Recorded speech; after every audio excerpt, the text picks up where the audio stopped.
Good afternoon, everyone. Welcome to the first Capital Markets Day of the Magnum Ice Cream Company. Welcome to those of you on the webcast, and welcome to everyone here in the room. It's great to see such an amazing turnout, despite the problems with the tube this morning. I'm Michelle Nege. I'm the Head of Investor Relations here at Magnum Ice Cream Company, and today I'll be your moderator. So before I introduce you to today's speakers, let's have a look at the process. Because we're already 18 months into our journey towards becoming a standalone listed company. We started the demerger track in March of 2024. And since the 1st of July of this year, we are operating as a standalone company within Unilever. At the end of June, we hosted a sell-side analyst visit to Turkey, and it's really great to see so many of you here again with us in the room.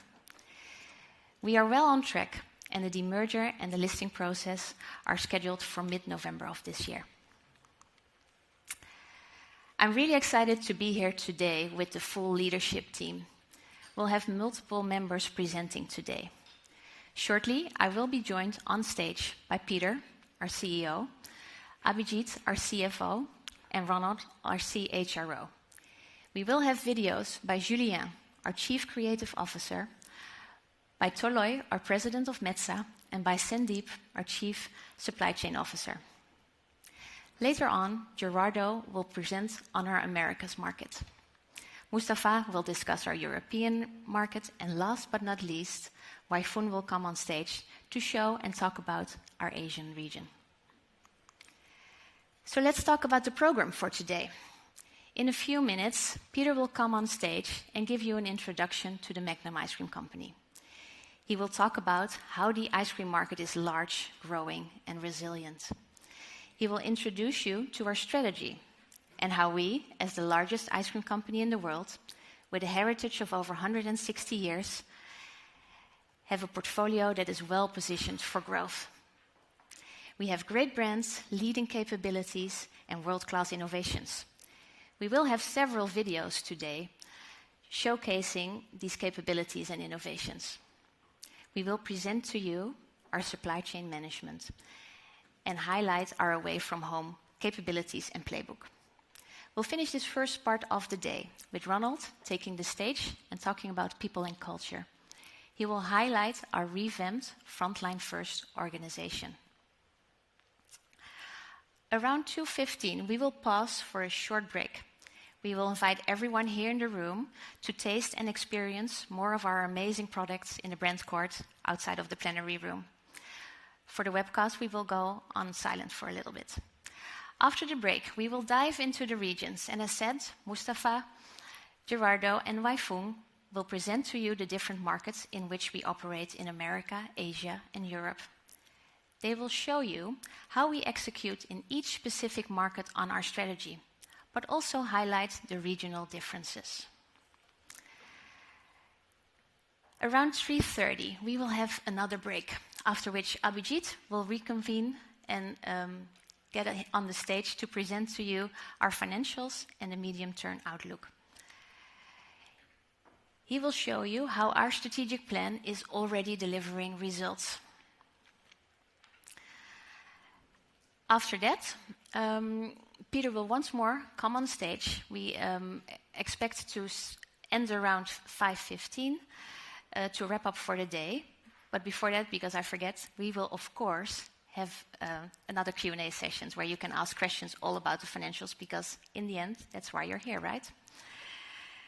So I kindly want to ask you to switch off your phones for now.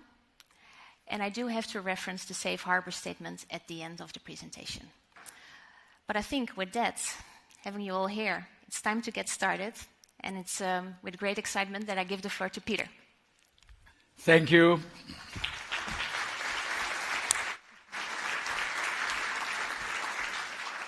It's pretty amazing that you're all here. Some of you I've met at different phases of my life. And of course, during the recent outreach. We really appreciate it. As you can imagine, it's an important moment for my team, the company, and myself. My name is Peter ter Kulve. I work in consumer goods for a long time. I've worked on most continents in many different categories. But I want to highlight 3 experiences that are actually quite relevant for the Magnum ice cream company. First, I built a wellness and supplement business in the US. Why is this interesting? Because it's a digital-first business, and there's a lot of knowledge on functional foods, which I believe is interesting also for us. Then I had the privilege to lead a huge home care business that had a margin problem. Sounds familiar. And we got the growth going on the back of some really cool innovation like Wonder Wash and Infinity Clean. And when you don't use that yet, the probiotic product, you should. And then last but not least, I was Chief Technology and Transformation Officer in Unilever. To some of you, I presented in Mumbai Unilever's tech strategy.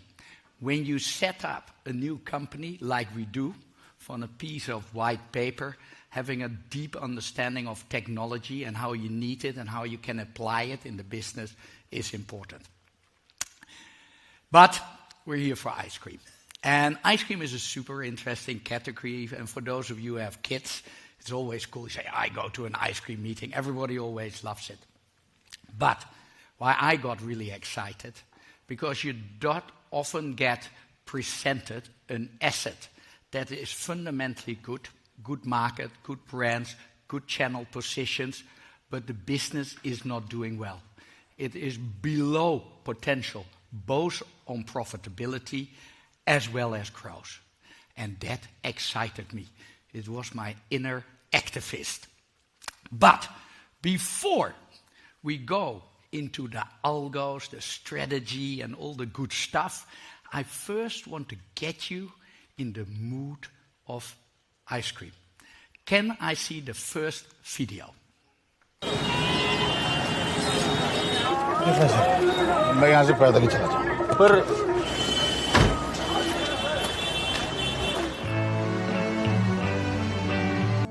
Merhaba.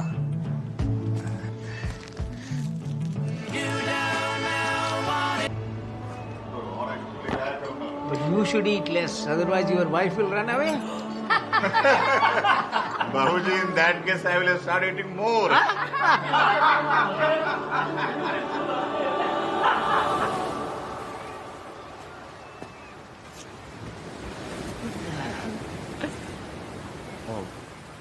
Ele sabe comprar um sorvete. Ah, é?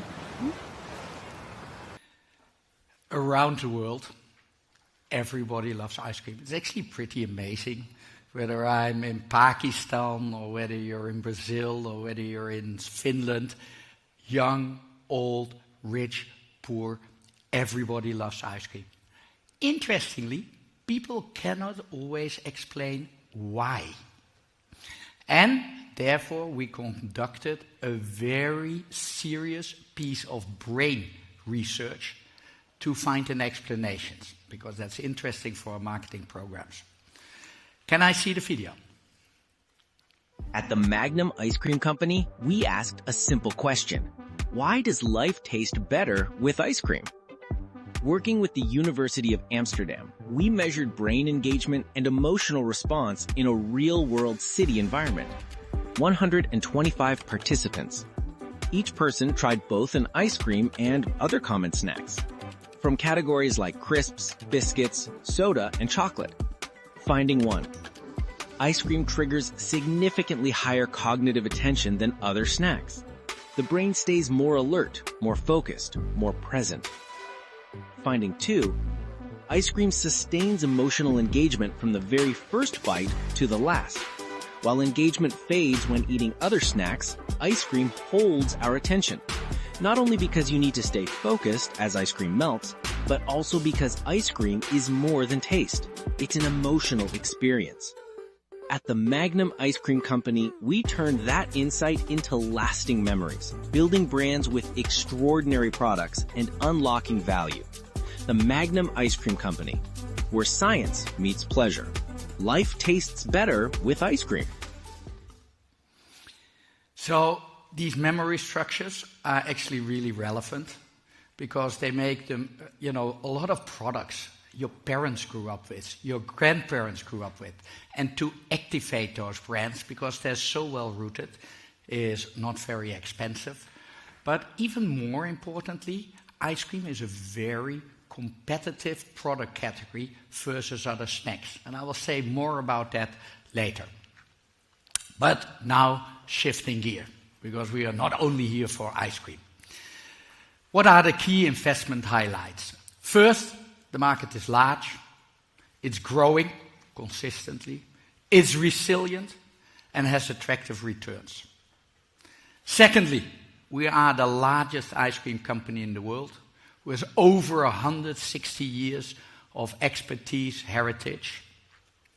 Our portfolio is well balanced, with strong brands, leading capabilities, good channel positions, good geographic positions, and it sets us up for superior growth.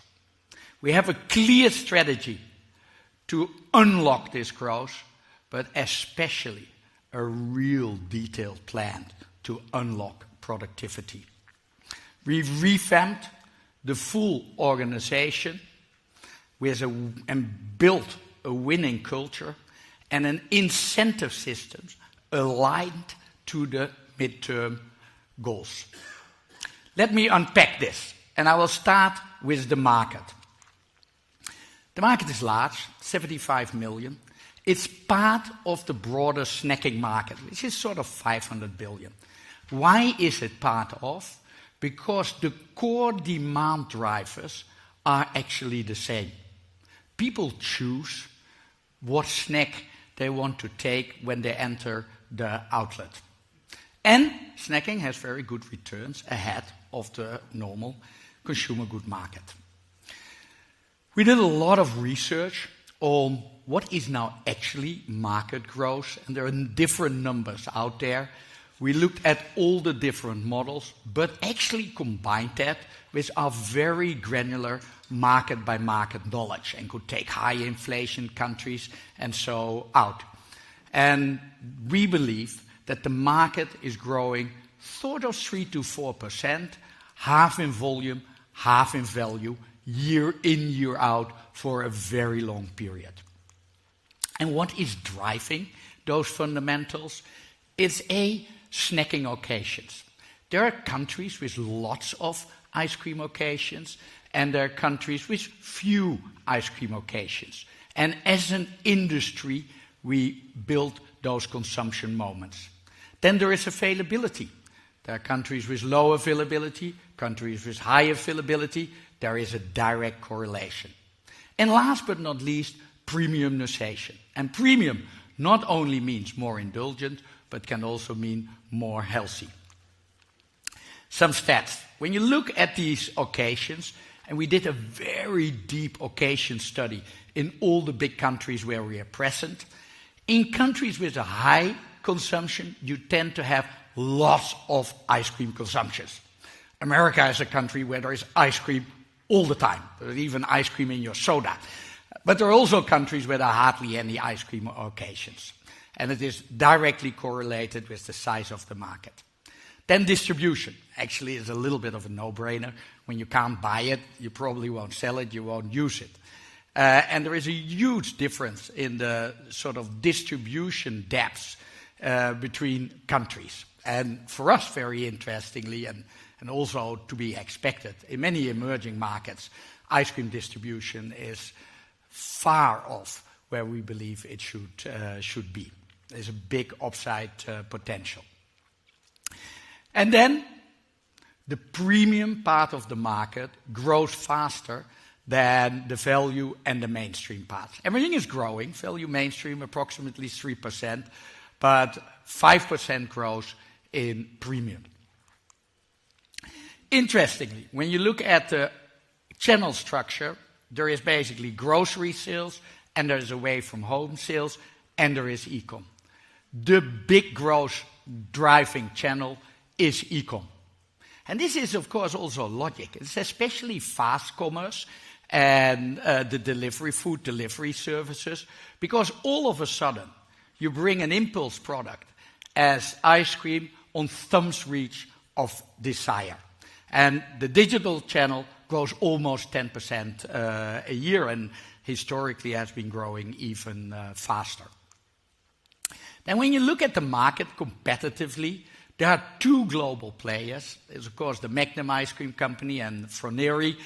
We have a larger share at 21%. And then you have smaller players, all below sort of 4 or 5. And you have some real regional players, like Amul is strong in India, Yili is strong in China. But it's basically a concentrated market. Now, many industries that you study get disrupted by new companies who come up with some amazing benefit. They scale it to $1 billion, like Liquid IV, like Unilever has done with Liquid IV. You don't see that in ice cream because it's very easy to start an ice cream company and be the king of your village or the king of your neighborhood, but to scale it, you actually need expensive factory, skills factory, you need expensive distribution. And what you see is that people get to sort of 60, 70 million, and then they start to stop growing, or they sell out, or they sometimes invest too much and go bankrupt. But it's a very concentrated industry for a reason. Then I often get the question, like ice cream, can I eat all this ice cream? It's actually quite interesting that the caloric profile of ice cream is very different from its competing snacks. Chocolate, potato chips, even rich cookies, they tend to be 400 to 600 cal per 100 gram. A very loaded Ben & Jerry or Magnum is around the 350, 300.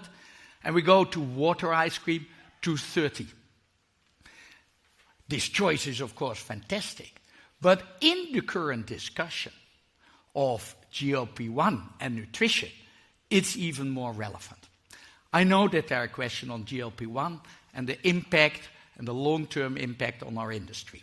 Let me first say it's a field in development. The drugs are in development. There's a lot of innovation, application, usage, benefits, problems. But we luckily have real data. In penetration in Europe and the UK is still very low, but in the US, we have sort of 6% of the people on the drug. And what do we see? People tend to consume, and we discuss this not only internally and with our scientists, but especially also with our customers, because as you can imagine, our customers are super interested in this space. So what do we see?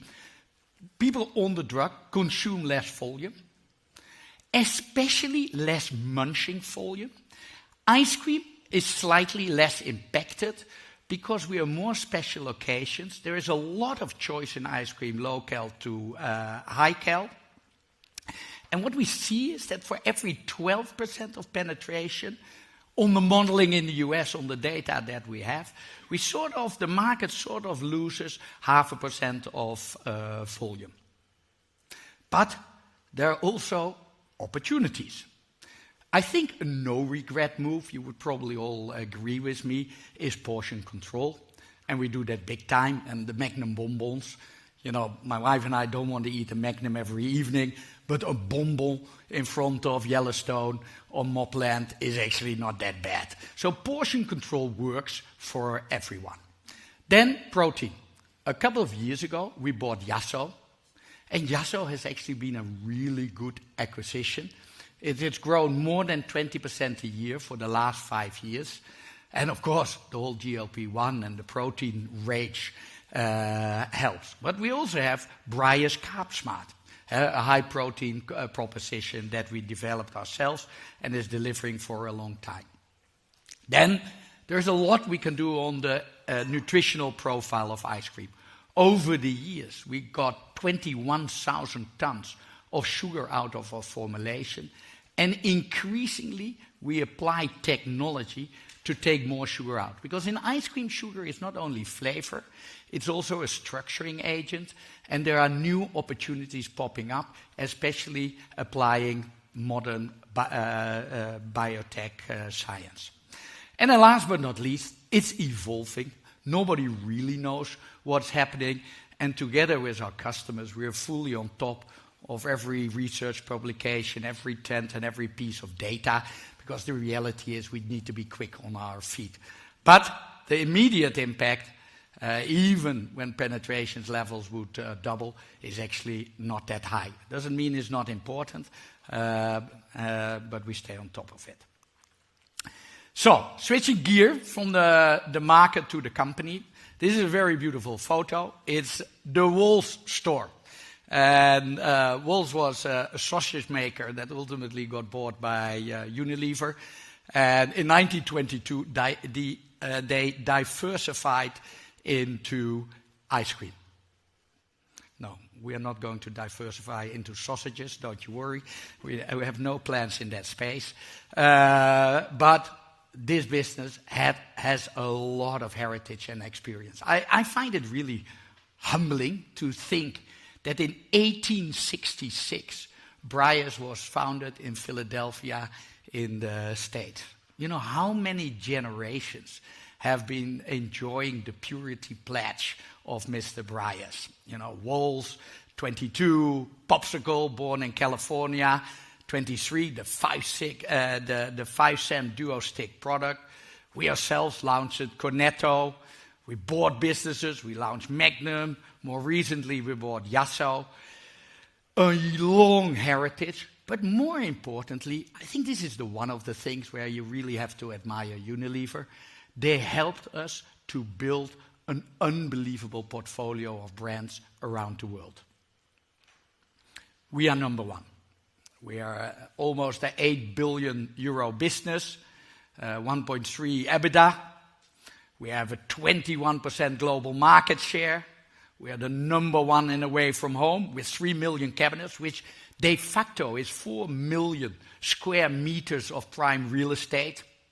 And 4 out of the 5 largest brands in the industry are ours.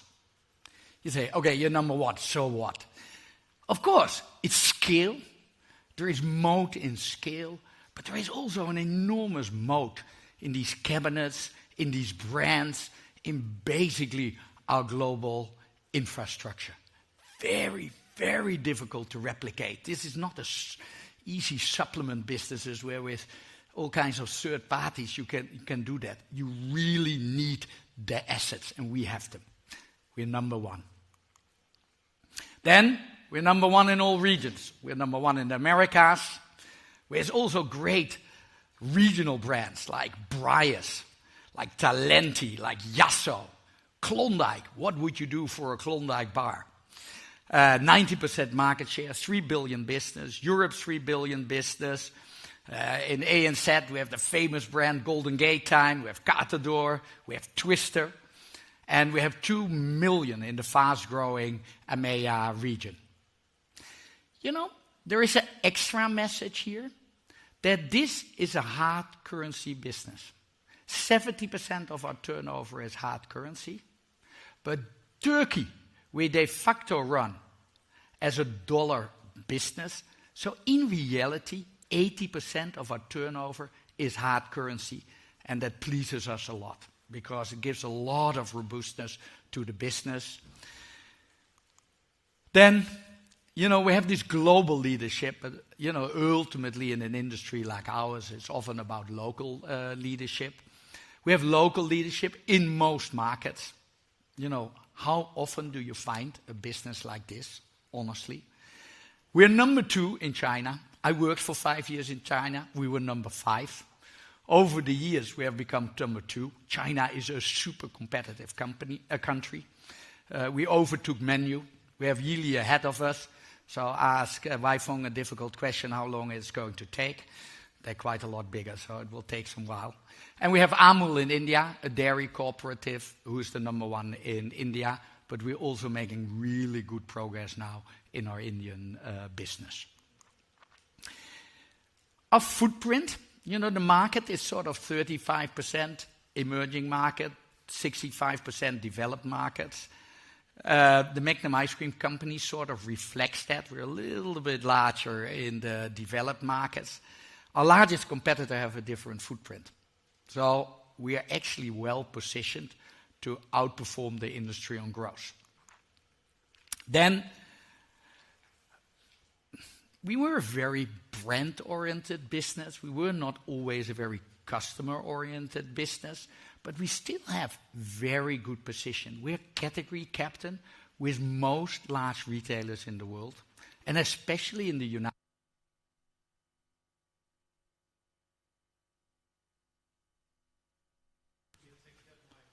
Sir Mike? Oh, I'm back. So, especially in the United States, category captain really matters because you help shape portfolio, promotional schedules, etc. Also in Europe, large category captainship. I already told you, we have double the amount of cabinets than our nearby competitor, also an enormous moat. And then, very proudly, over the last couple of years, we developed ice cream in e-commerce, and we are category captain with all large e-commerce players. I meet the leaders. I have my business reviews with Tony Xu of DoorDash. We work with the Chinese players, the Indian players. And ice cream at a thumb's length of desire is really, really important.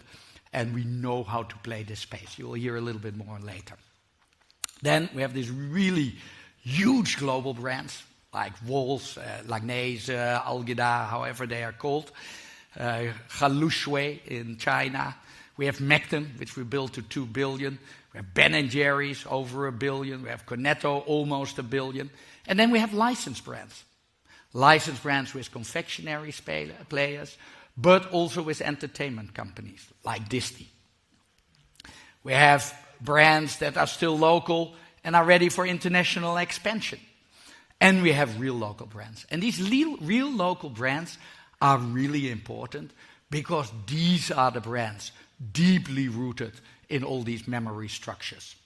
They're affordable to activate, and they give us scale and depth in all markets where we operate. And for all the Dutch here, the Rocket, my favorite ice cream, is our cheapest water ice cream. It's absolutely delicious. I don't know why I believe it's delicious, but it's my ice cream. And in pieces, it's the largest ice cream in the country. And recently, the city of Amsterdam celebrated its 750th birthday. What they asked, can you make an Amsterdam 750 rocket? And we did. But also Klondike. What would you do for a Klondike bar or Grom in Italy? Amazing portfolio. And we own our brands. And why is owning your brands important? Because we actually built them and we invest our money in advertising instead of license fees. I also, not every 5 years, have a scary discussion. Will I keep my license fee because somebody else is bidding on them? Or will I keep it? Or with a change of ownership clause, will I lose it when I sell the company? We like owning and building our own brands. I already said the market is premiumizing. We have a really premium portfolio. 77% of our portfolio is premium, and we are still growing that. And I will explain later that we actually do the whole price pyramid, but premium brands is really our strength. And this is underpinned by a very strong R&D capability. You know, making ice cream, you can make it in the kitchen, and when you eat it immediately, it's actually delicious. You know, we do it at home. But making ice cream is actually really tough. You need to control the base, you know, making sure that the microstructure is good. A lot of science. The blending. The forming. A lot of our ice creams are very complex. Assembly. An ice cream factory, some of you have seen it. There's a lot of robotics in an ice cream factory. It is an assembled products. Packaging systems. Selling systems, increasingly digitizing, I will say a little bit later, and Tolo will show you some stuff. We have lots of patents, research agreements, design registrations, and trade secrets like the Magnum chocolate. We have an unbelievable footprint. This is a food product. Safety is super important. And I'm very proud that we can make quality, safe ice cream around the whole world. Our factory in Pakistan is as good as our factory in Sweden. Our factory in Pakistan is as good as our factory in Sweden. That requires an enormous system to get that to its level. We have 36 factories, we have 210 warehouses around the world, 2,000 distributors, in every main market, development capability, and a state-of-the-art research center in Colworth between Oxford and Cambridge. And we're the only one with a serious research capability in ice cream. So, we have a growth advantage portfolio. We have world-class premium brands. They grow faster than normal brands. We have a footprint in emerging markets. They grow faster than the rest of the world. And we have a fantastic growth advantage channel footprint. And now the big question for you all is why did you need a focused standalone ice cream company when everything is so great? It's the key question. I often get asked that question. We believe that, and Unilever believes, Fernando believes, and Gemma is sitting here, she believes, that actually a more focused Unilever is good for Unilever. For us, this has been such an unbelievable game changer. I worked in ice cream when I was very young, with lots of hair, when ice cream was run as a standalone business owned by Unilever. I've run with an integrated business, and now I'm running a standalone business again.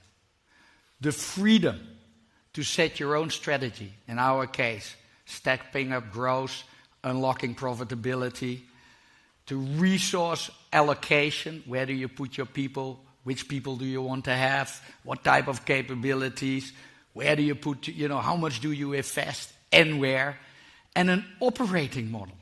That is not an operating model made to do lipstick, home care, Hellmann's, and ice cream, but an operating model only for ice cream.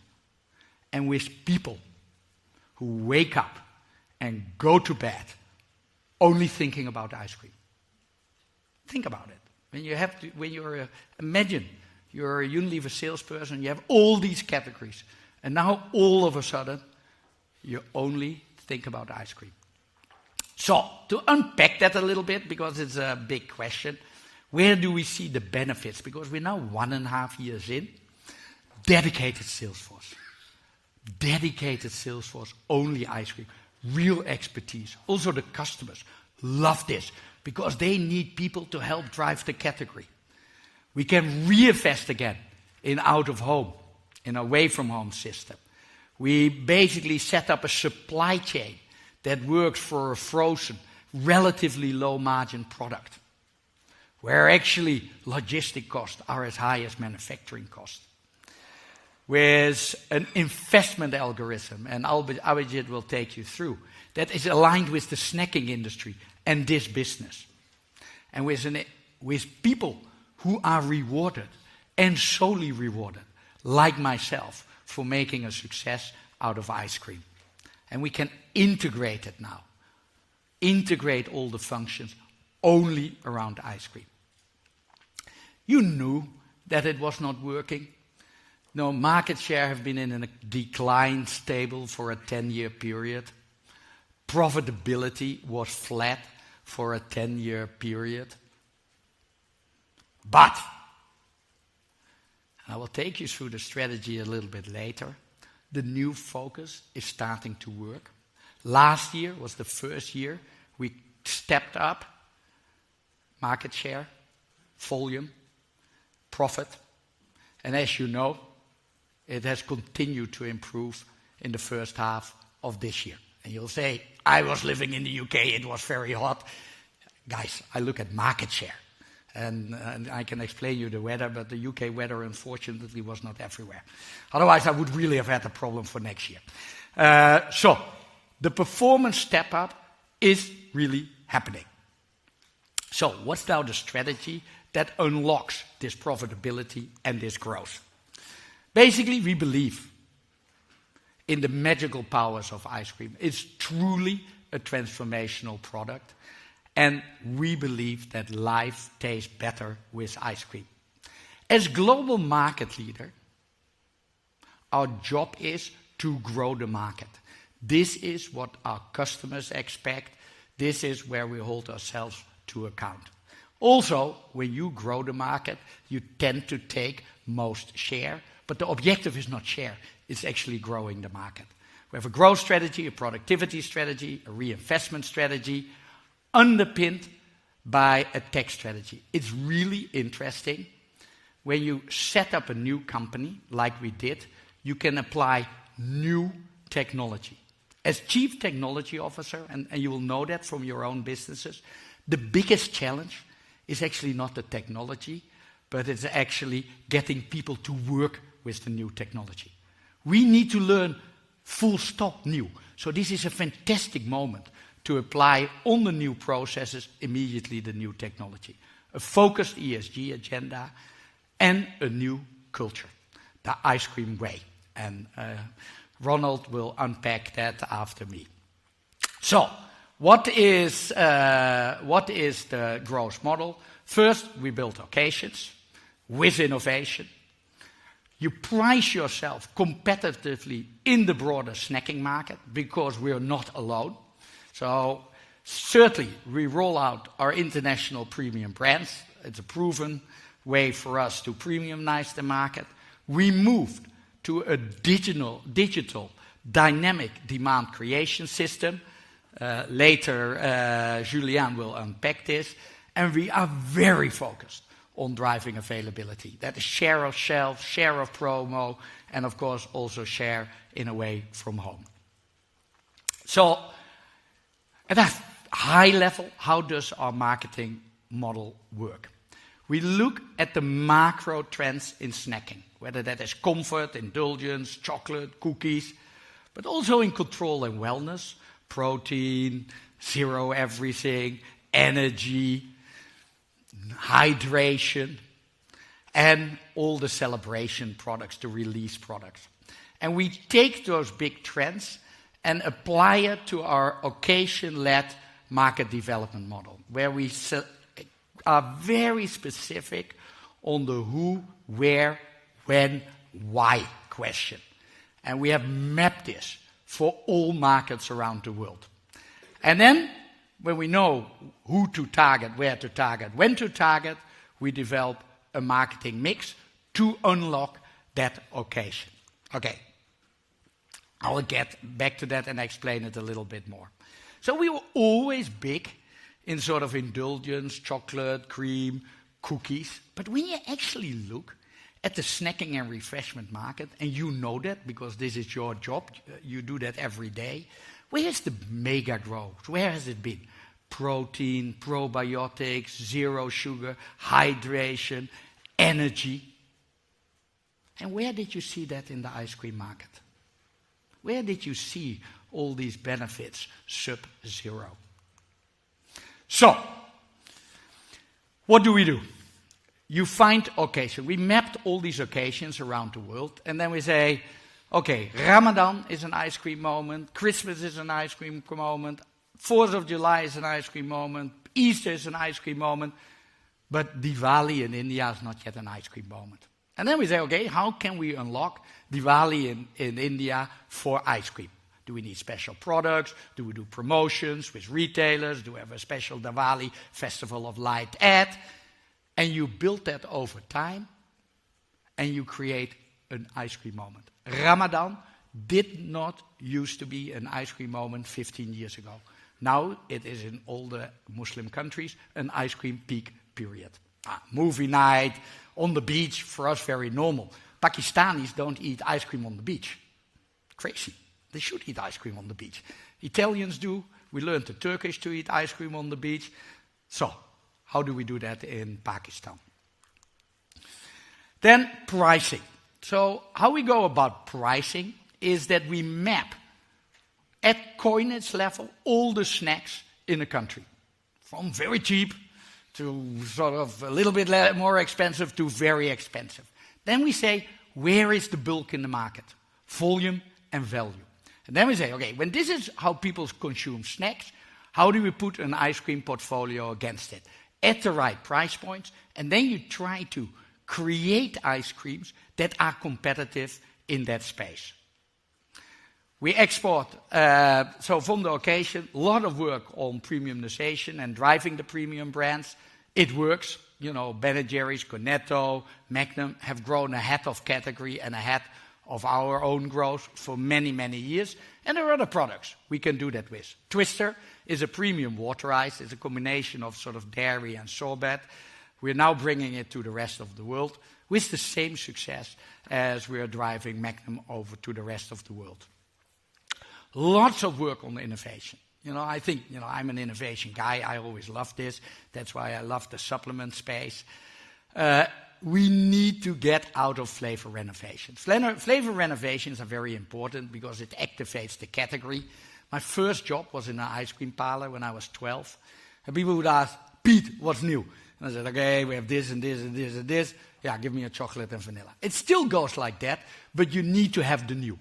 Because otherwise, you're just a boring company. So, but formats like the bonbons or bringing Magnum from the stick into the cone, in the pint, in the bites, stretching the brand. Yasso, famous for its sticks. Next year also in a pint, high protein, very low cal, delicious products. Really new experiments like Hydro Ice, you can taste it here, which is a sort of attempt to create a sort of liquid IV in an ice cream format, bringing Ben & Jerry from pints to other formats, and the ice balls in Thailand. I've tasted them, they're great. Ask Waifeng when you want to know more. But before I close the bucket on marketing, I would like to hand over to Julien, who's our CMO, long history in marketing, Unilever, but also a long history in L'Oréal. And he will explain you a little bit how do we do marketing in the ice cream company. Julien, over to you.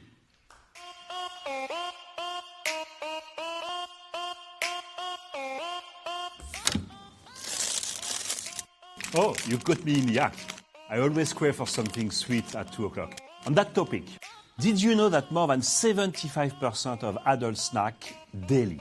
And over half of us snack at least twice a day. If we can identify the right occasion where we can be relevant to our consumers, we can generate more demand. More on that in a second. But first, let's give you a quick tour of the world of ice cream.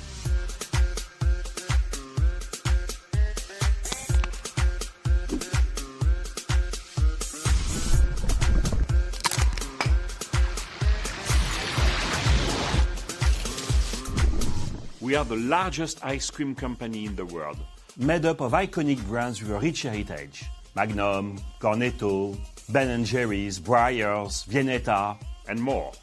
We lead in most of the markets we operate in, and we are not stopping there. As a global leader in ice cream, we grow by expanding the market. Our brands, product range, and innovation funnel caters to a wide array of consumer needs. Our brands are loved. And in 12 months, they'll be even bigger because we're transforming the way we market. Faster, smarter, always on. We've built a marketing model made for today's world. Social first, AI-powered, data-driven. Today, the brands that win aren't just seen, they shape culture. And we've learned people engage most with brands that feel like part of their world. From viral moments to everyday rituals, this is what we call culture that converts. It's how we generate demand. Always relevant, always driving sales. Because people don't think in campaigns, they think in moments. A late night treat, an indulgence after lunch, a birthday surprise. With collective intelligence, we understand the when, the where, and the why behind each craving, so that we turn occasions into demand, and demand into conversion. Take our Magnum Mini Bonbon, launched across 12 markets. They tap straight into the snacking trend and helped us exceed our volume targets by over 40%. According to Nielsen, in 25, every 9 out of 10 euro of ice cream bite-sized segments came from Magnum Bonbon. Or look at how we tapped into the birthday occasions in the Philippines. A simple idea made powerful through flavors, consistent communications, and strong trade execution. The result? A 15% volume increase and 13% contribution to total ice cream sales in the market. We're constantly creating magic with flavor, from global hits like the Dubai-style chocolate and cherry guandura, to local legends like Magnum chili in Mexico. Ice cream that taps into culture and taste, driving more than 70% growth versus target and more than 60 million views on TikTok. Behind these successes is a market-making innovation engine. We hold more than 1,000 patents, more than 125 registered designs, more than 150 research agreements, and more than 70 trade secrets. From microstructure control to precision assembly to multisensorial formats. Our innovation covers every angle. Best-in-class ingredients, culinary craftsmanship, breakthrough formats, and groundbreaking packaging. Our innovation system doesn't just drive growth, it redefines the category. We are pioneers in packaging both for the consumer experience and for the planet. From Magnum crack pints, to Cornetto cones, to Calippo tubes, or talented jars that speak for themselves. We're creating packaging that drives visibility, unlocks occasions, and builds rituals. And we're making it sustainable, eliminating over 6,000 tons of virgin plastics from our ecosystem. And we're not just innovating the product, we are building the future of marketing with AI and technology. This is our dynamic demand generation system, an AI-powered engine that enables end-to-end marketing execution. Real-time insights, Gen AI creative asset generation, smart media plans, dynamic optimization, and social commerce that connects content to conversion. For marketers, that means faster decision and better outcomes. For consumers, it means relevant, culturally connected content. And for the business, it means higher return on investment at scale. We are scaling this approach across our brands and markets, globally and locally. This is the future of marketing at the Magnum Ice Cream Company, where data fuels insight, creativity is enhanced by AI, and culture drives conversion. And this is just the beginning.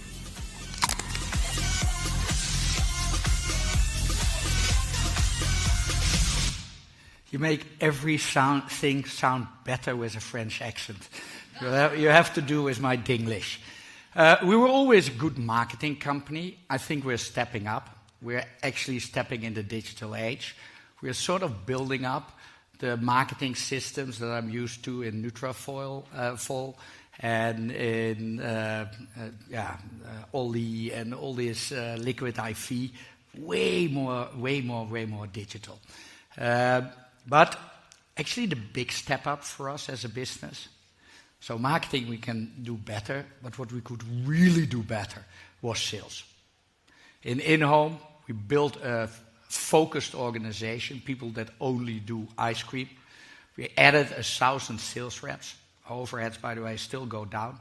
We built up a strong net revenue management capability and have way better discussions with our retail partners on their category development plans. In digital commerce, which we were leading, I think the Chinese now really know how to do all these TikTok stores, and we are rolling this out to the rest of the world. In QSR, there's still a lot of opportunities, and we can invest consistently year in, year out, and do it as the first investment. In away from home, we start reinvesting in our cabinets, but especially build a very strong digital ecosystem around them. And for that, I will hand over to Tolloy in a video.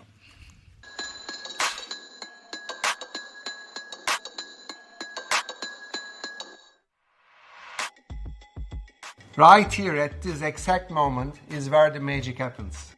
Away from home is not just a channel. It's a retail network that we own and one of our biggest assets. Today it makes up around 40% of our global ice cream turnover. with 3 million cabinets in more than 50 countries, operating 4 million square meters of prime branded retail space. The away-from-home business is different. It has faster consumption cycles and stronger brand visibility at point of sale, and it delivers higher margins. It's a consumer touchpoint, a brand builder, and a value engine. A massive commercial machine which we haven't utilized to its full potential. Previously, cabinets fleet declined and productivity dropped, and a powerful competitive asset was underutilized. Now, we are investing to reverse the lost sales from cabinet fleet decline and reduction in productivity to ensure away from home returns to its full potential as a powerful competitive asset. As part of our new focus strategy, we have prioritized our away from home business as one of our key pillars to drive growth. What does this mean? It means we are now making the necessary investments to modernize and digitize our fleet, to boost productivity, to increase profit per square meter, and to lower our emissions. In 2024 and 25, we are already seeing encouraging results, and it's just the beginning. Optimizing away from home sales starts with one big question: what are the right locations for the ice cream cabinets? And the answer starts with data.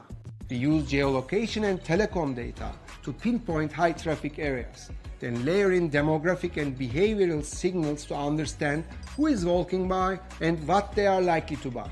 This helps us match the right location with the right portfolio, whether it is a nightclub, a beach kiosk, a beauty store, or a metro station. We tailor the mix, the right products, at the right price for the right occasion. Next comes the execution. We install the cabinet, brand the space, and stock it to sell. From that point, it's about smart replenishment. The system reads stock levels, analyzes consumption, and proposes the next order in seconds. In fact, once we place our cabinets, it becomes a locked-in replenishment machine with low effort and high returns. That's how we make it easy to sell every day, in every store. And finally, the maintenance. With a digitized fleet, we manage maintenance proactively, fixing issues before they appear, extending lifetime, and maximizing uptime. And this is not just smarter, it's also much cleaner. Our new cabinets have smarter components, high efficiency compressors, better insulation, and lower energy consumption. Since 2008, we have improved cabinet energy efficiency by 35%. This is how we grow the fleet sustainably. And this system works. Turkey is one of the proof points that our away-from-home system is successful. We have rebuilt the full model: data-led cabinet placement, tailored portfolios, predictive replenishment, and proactive maintenance. Today, Turkey is our second largest global business with nearly 70% of total sales from away from home, delivering consistent volume and value growth. What's next? First, we are now scaling a smarter, faster, more relevant away-from-home business. We are investing to expand our fleet every single year, and more importantly, expanding into new occasions. From gyms and rooftops to clubs and offices, we are creating new consumption moments wherever demand is evolving. Ice cream vending is the next frontier, driving availability in new locations through unmanned machines. We also work on route-to-market options. In developing markets like Mexico, Indonesia, and Philippines, we are scaling an ambient last-mile distribution model to go deep into untapped territories. And finally, we aim to have all our cabinets digitally enabled by 2030, operated with a harmonized system that is globally consistent yet locally responsive, with built-in best practice capabilities from across the world. This is our away-from-home story. High frequency, high margin, high precision retail. A system that sells every day in every store and powers our next wave of value creation. This is the Magnum Ice Cream Company, making life taste better away from home. Rebuilding our sales capability is actually a real game changer. You know, it really did not work to have sales integrated with all these different categories. And this stuff is really cool. You need to love execution. I love execution, but granular, data-driven execution. The return on that is enormous. Now, let me get to the growth algorithm. The market grows 3 to 4% a year. We were historically growing below the market. And we're committing ourselves to you and your investors to grow ahead of the market. This is a big step up for a company that over a very long period was underperforming. We said we as a team will make sure that we drive competitive growth, underpinned by volume growth. You can't price yourself to glory in consumer goods. I'm really proud that we got the volume engine going again. And with these sales systems, that is also really possible. Growth will come from stepped up innovations, an occasion-based model, digital demand creation, availability expansion across the world, and further premiumization. It's a long-term trend, and we can ignite it even further. So we commit ourselves to 3 to 5% growth over the medium term. Yeah, productivity. This business was really underperforming when it comes to productivity and profit. We have a really detailed, granular program that we built up with the best of the consultants in the different cost spaces to take 500 million cost out of this business. It's in the supply chain. It's about the end-to-end network. It's the way we run our factories. It's overhead reductions. And I told you we're going to add 1,000 extra sales reps. Actually, we did it already. And still, our overheads will come down versus the former situation.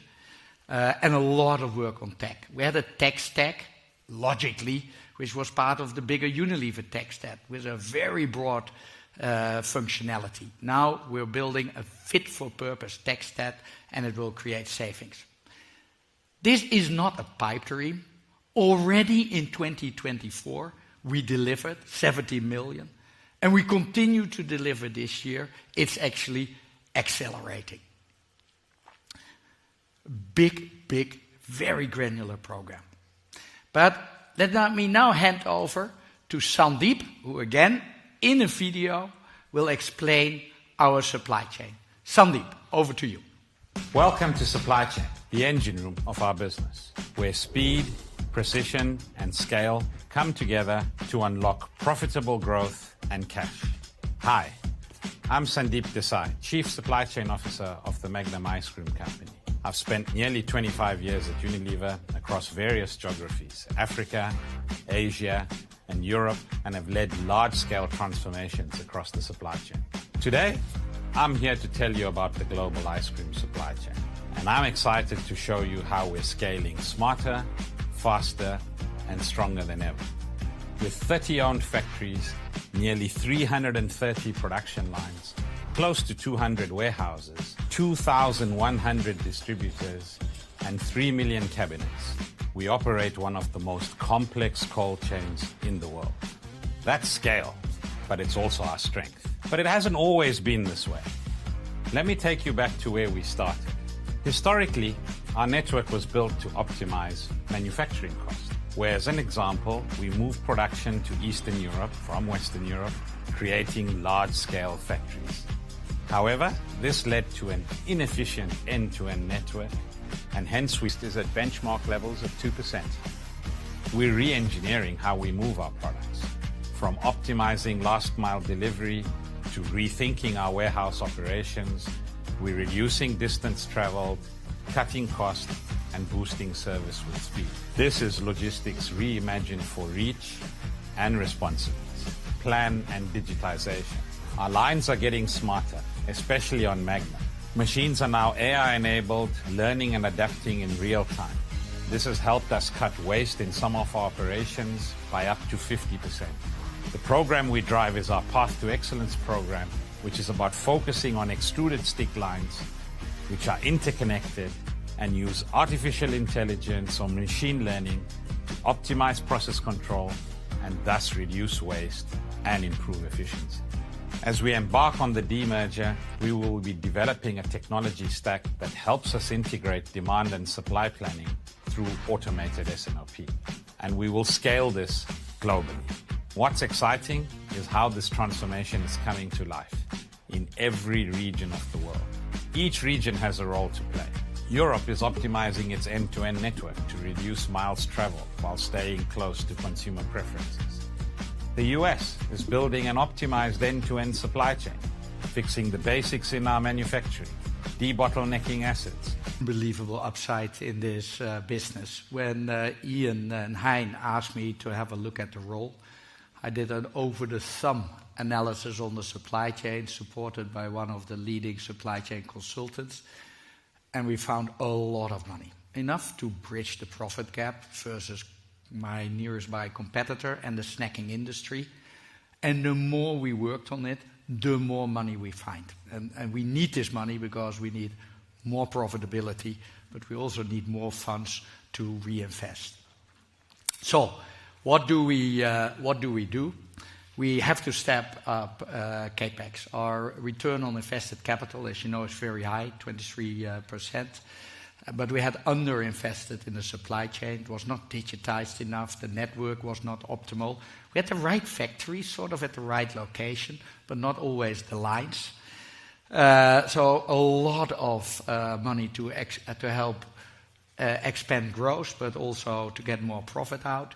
But also investments in sales and distribution, because we had underinvested in those cabinets.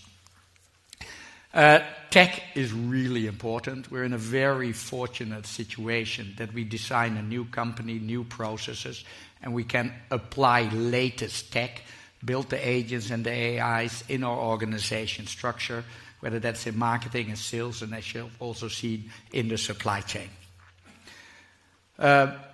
We're very proud of our history in Unilever and the very broad ESG agenda that we used to have. We focused it for this new company, very much on energy consumption in cabinets and our chain, on the raw materials, especially cocoa and dairy. It also has a social impact, employee safety and health, obviously very important, and getting our governance framework really tight. When you set up a new company, you really need to make sure that governance is done in a very disciplined way in all parts of the business. I think this translates, is not only good for the planet, but it translates in real business value. Resilience, cost savings, retailer alignment. I believe we have a very good agenda. But I'm shifting gears, and I'm going to hand over to Ronald, because ultimately a business is as good as its people, and we did a lot of work on people, organization, and culture. Ronald. Thank you, Peter. Over to you. Well done. Yeah, so Peter mentioned already that we have built a fit-for-purpose operating model, a fit-for-purpose people system, and a fit-for-purpose culture. So let me unpack that a little bit for you. What does that really mean? Yeah? Starting with the most senior team. Yeah, we feel this is a very strong team, and it has a great blend of business leaders, general managers in Peter and our 4 regional presidents who have run businesses end-to-end at country level, at regional level. They know their trade and they're deeply experienced in the ice cream category as well. On the other hand, we have strong functional leaders. You saw Sandeep, 20 years experience in supply chain, has done many transformations. You saw Julien, 30 years of experience in marketing. And then we have augmented that with 2 external hires in myself and Abhijit, 2 people who have served on executive committees, who know how to operate with boards and who understand corporate governance. So we feel that this is a super strong team moving into the next stage of the journey. Now, if you look at the organization, the operating model we've built, it is really fit for purpose. So we have 24 P&L units. That's where the business is run. So sometimes these are single countries like Mexico, sometimes there are multiple countries like Central and Eastern Europe. We run these businesses, these P&L units end to end. They are responsible for P&L delivery, for cash delivery, they own the consumer, they own the customer, they own their employees, and they basically run the company. On top of that, we have 4 lean regions, and the regions basically support these 24 P&L units, and they have sometimes supply chain or sales capabilities which they can augment and support the P&L units. And then we have 1 corporate center responsible for strategy and governance, a lean corporate center as well. So lean overhead, but very much focused on the 24 P&L units. In addition, we have upgraded 95% of our top 100 people. And the beautiful thing is we were allowed by Unilever to pick the best of the best. And in addition, we were recruiting externally the best of the best as well. So we feel really good about our top 100 executives in the company, best of the best internal from Unilever combined with best of the best in the external market.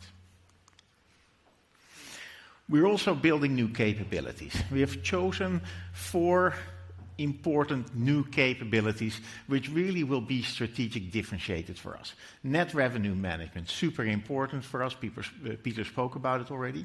And we're upscaling the top 5,000 in our company on really understanding deeply what type of net revenue management capabilities do we need to have. Sandeep spoke already about S&OP. We've codified what are the best practices in S&OP, and we're really investing in system capabilities to move from manual S&OP planning to automated S&OP planning, taking a lot of subjectivity out of the planning process. In addition, a deep investment in digital marketing and digital commerce, where we're looking not only about capabilities, but also what's the operating model, what's the talent base, and what are the capabilities we need to have to be successful in these 2 areas. And then finally, we want to be a frontline company. The people who make, move, and sell our products are the heroes in our companies. They make this company come alive on a day-to-day basis. They need to have the right capabilities. They also need to feel appreciated and recognized in our company. And you see a nice example here of a frontline recognition program we've started to recognize our frontline people. We had I think it's 60 of our frontline people. We flew them into Amsterdam and we celebrated their successes within our company. Now then, incentives, fit for purpose as well. So we have 3 layers of incentives. So we have the first layer for 8,000 people. That's the short-term bonus, the cash bonus. There are 4 components here: organic sales growth, adjusted EBITDA margin improvement, free cash flow, and market share gains.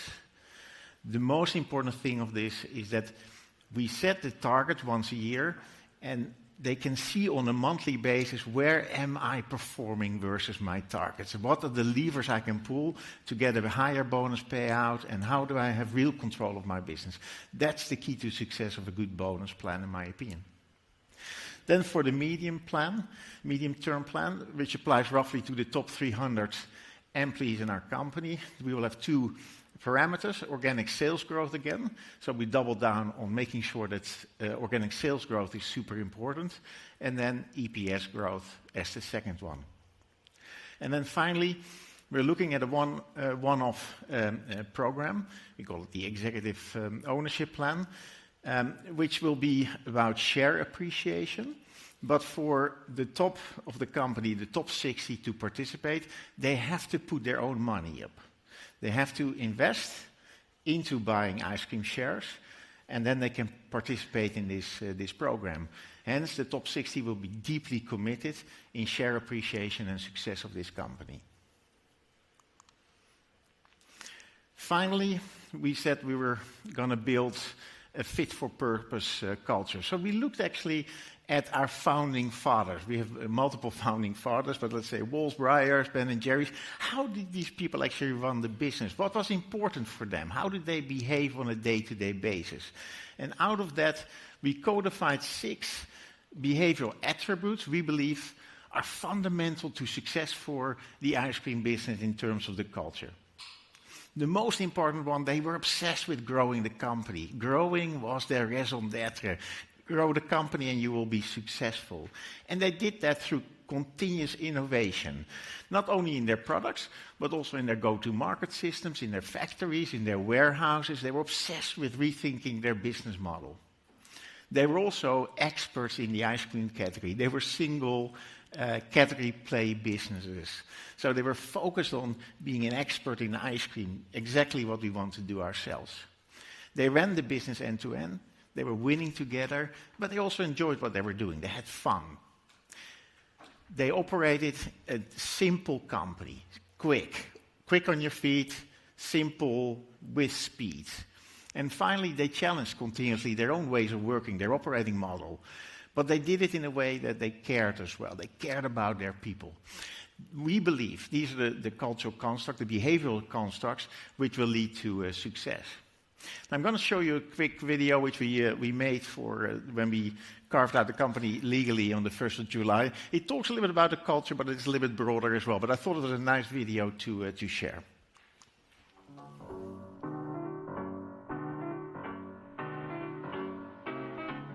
For over 100 years, we have been serving happiness around the world.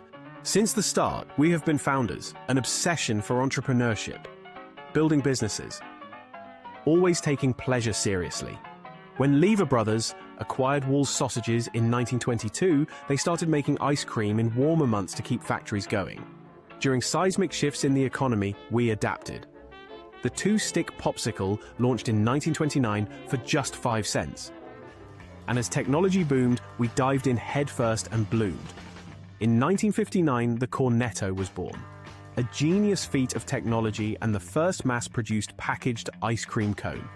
And by the 80s, color, design, flavor, and innovation went into overdrive, with category firsts bursting onto the scene and becoming instant classics. And by 1989, once again, we pushed the limits, launching Magnum and introducing the world to an ultimate pleasure icon. The combination of premium ingredients and expert craftsmanship set a new standard for indulgence, quickly becoming a cultural sensation.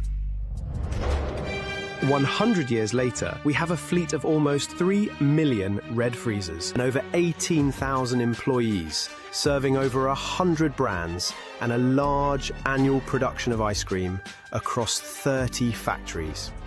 Today, we take over 100 years of innovation to start on a new journey with a new business. A place where passion is an obsession, where we have the freedom to create and turn science into wonder, where together we turn moments into memories, melt hearts and blow minds, because we take pleasure seriously, and we're in it to win, and to grow and succeed. This industry isn't waiting for us to adapt. Speed and simplicity are friends. Challenge with respect and care, because we are doing this together. A global ice cream pure player. This is magic and dreams and damn hard work. We are the largest ice cream company the world has ever seen. It's great to have you along for the ride. Life tastes better with ice cream. I hope you enjoyed that. No, it's nice. So Peter and Ronald are happy, and the senior team are happy. But what do the rest of the company say? And we did a couple of surveys amongst our employee base, and you can see it here. And one question was: would you recommend the classical MPS? Would you recommend the ice cream company to a friend? Yeah? And you can see here that if you look at the top of the house, the top 30, 100% would recommend our company to a friend. And the rest of the surveyed people, more than 82% recommend the company to a friend, which I think is a strong endorsement of where we are. And you see the progress as well of the 3 surveys. And then finally, we asked, what is your view on the business outlook of the Magnum ice cream company? So 92% of our employees are positive about the business outlook. Yeah? So I think these are 2 nice proof points that we're on the right way and that we have our employee base with us as well. With that, I'm going to hand back to Michelle, who's going to lead the Q&A session for us. Yes, thank you, Good. Ronald, for that. And nice to have you back on stage, Peter. So let's start the Q&A. We have microphones in the room. We have the hostesses here. If you have a question, please raise your hand. When you get the mic, state your name for the recording, and then try to keep it with one question at a time, please. Just the one. Wow, that's 6. I don't believe you.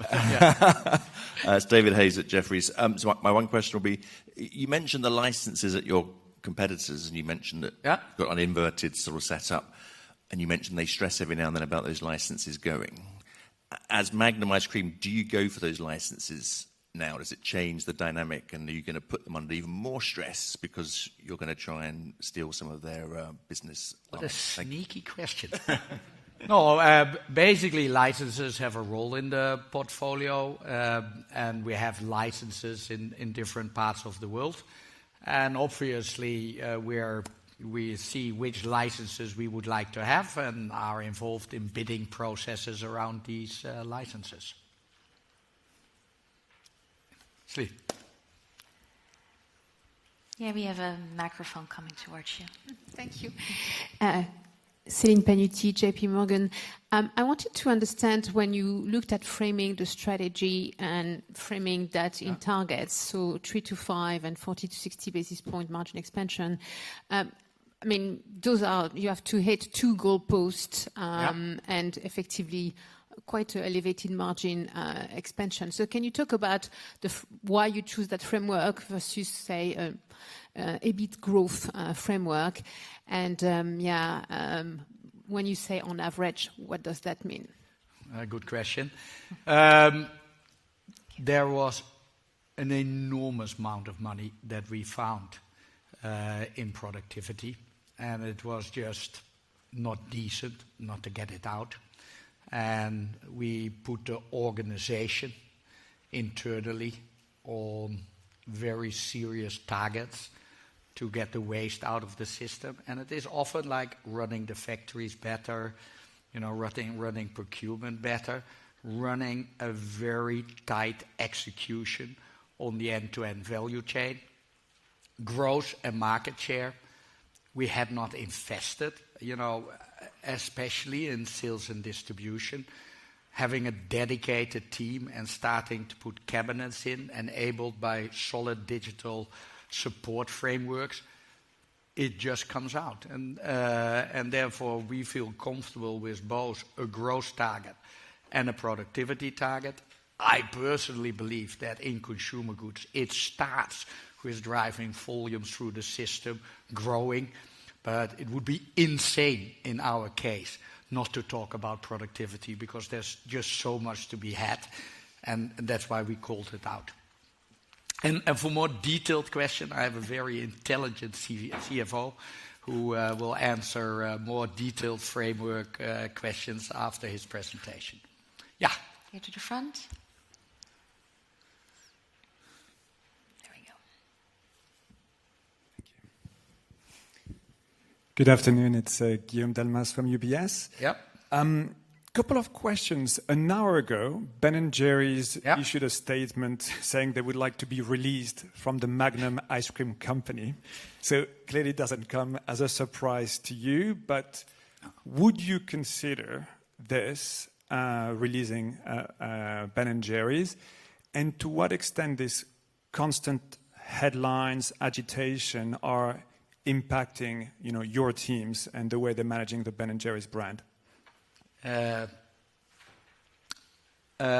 me answer the question. Ben & Jerry's is doing phenomenally well.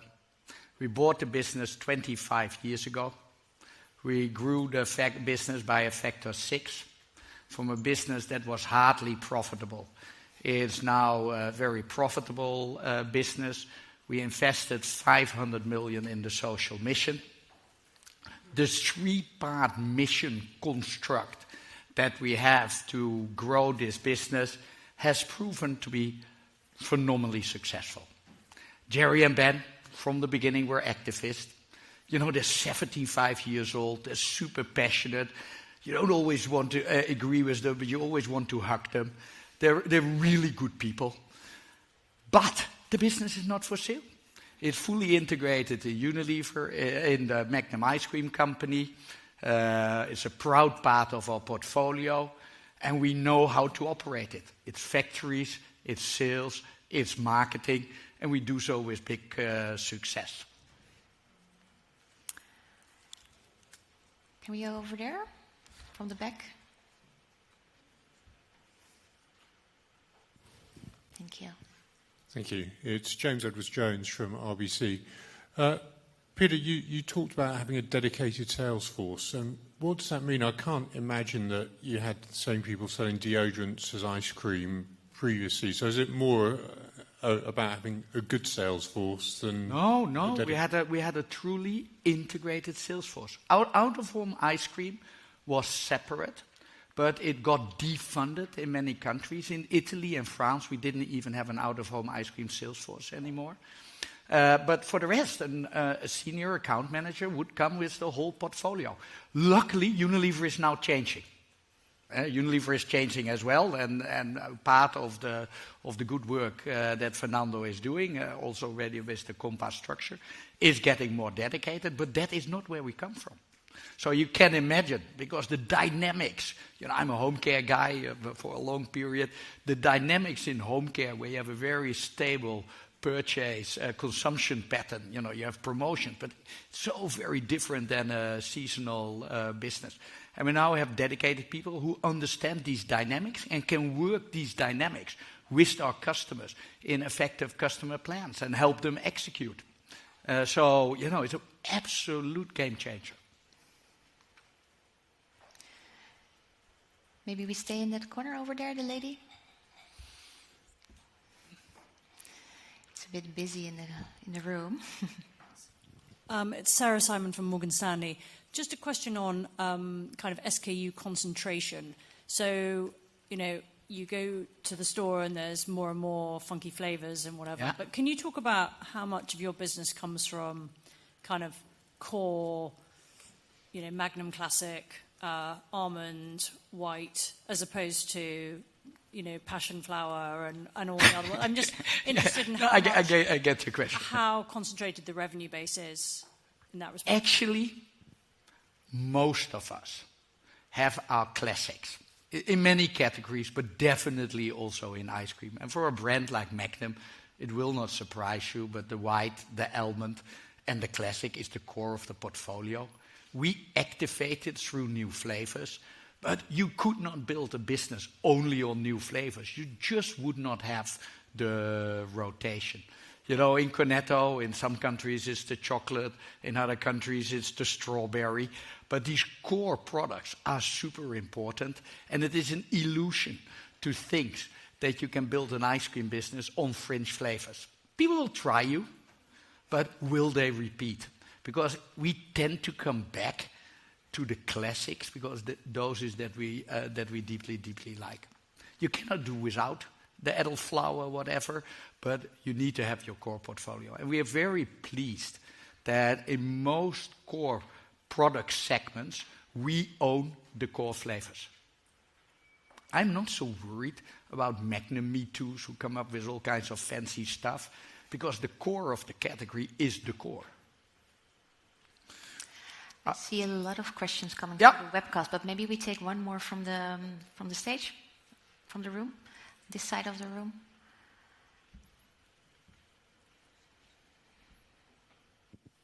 Thank you very much. Callum Elliott at Bernstein. Very interested in the market modeling, Peter, the evolution thereof, especially.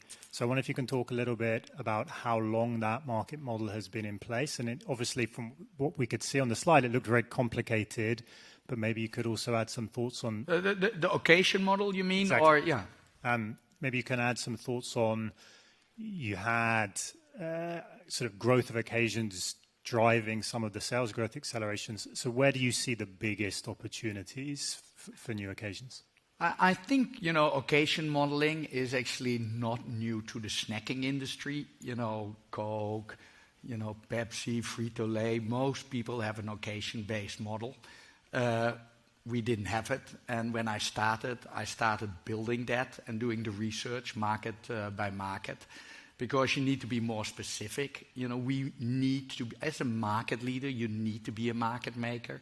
You cannot just be sort of repeating what you do or just copy competition. And this is our model, so macro spaces, from the comfort to the control to the release, translating them in occasions, making it very specific. How do we land something in a specific market, and then building a marketing mix to basically unlock it. That's our model. I think it is very powerful. It's also working, and I think it will fuel a very different type of innovation over the coming years. Good. The one in the back there, the lady. I think they were there as well. Thank you. Yeah. There. Elena Jolidon, Union Bancaire Privée in Geneva. Just a question on innovation. Yeah. How much would you say is innovation which you've genuinely created alone internally at the moment? And how would you see that evolving in future? And how much will you be depending on your supply partners, for example, to push in innovation for you?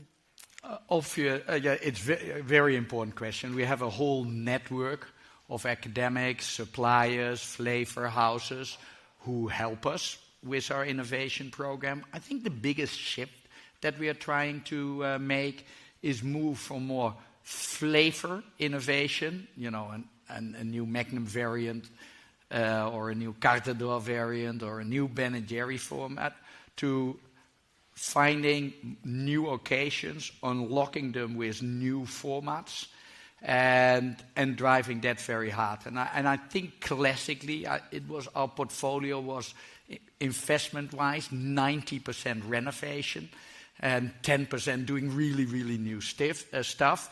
And we try to balance that to more 50-50. And it is important because that is our role.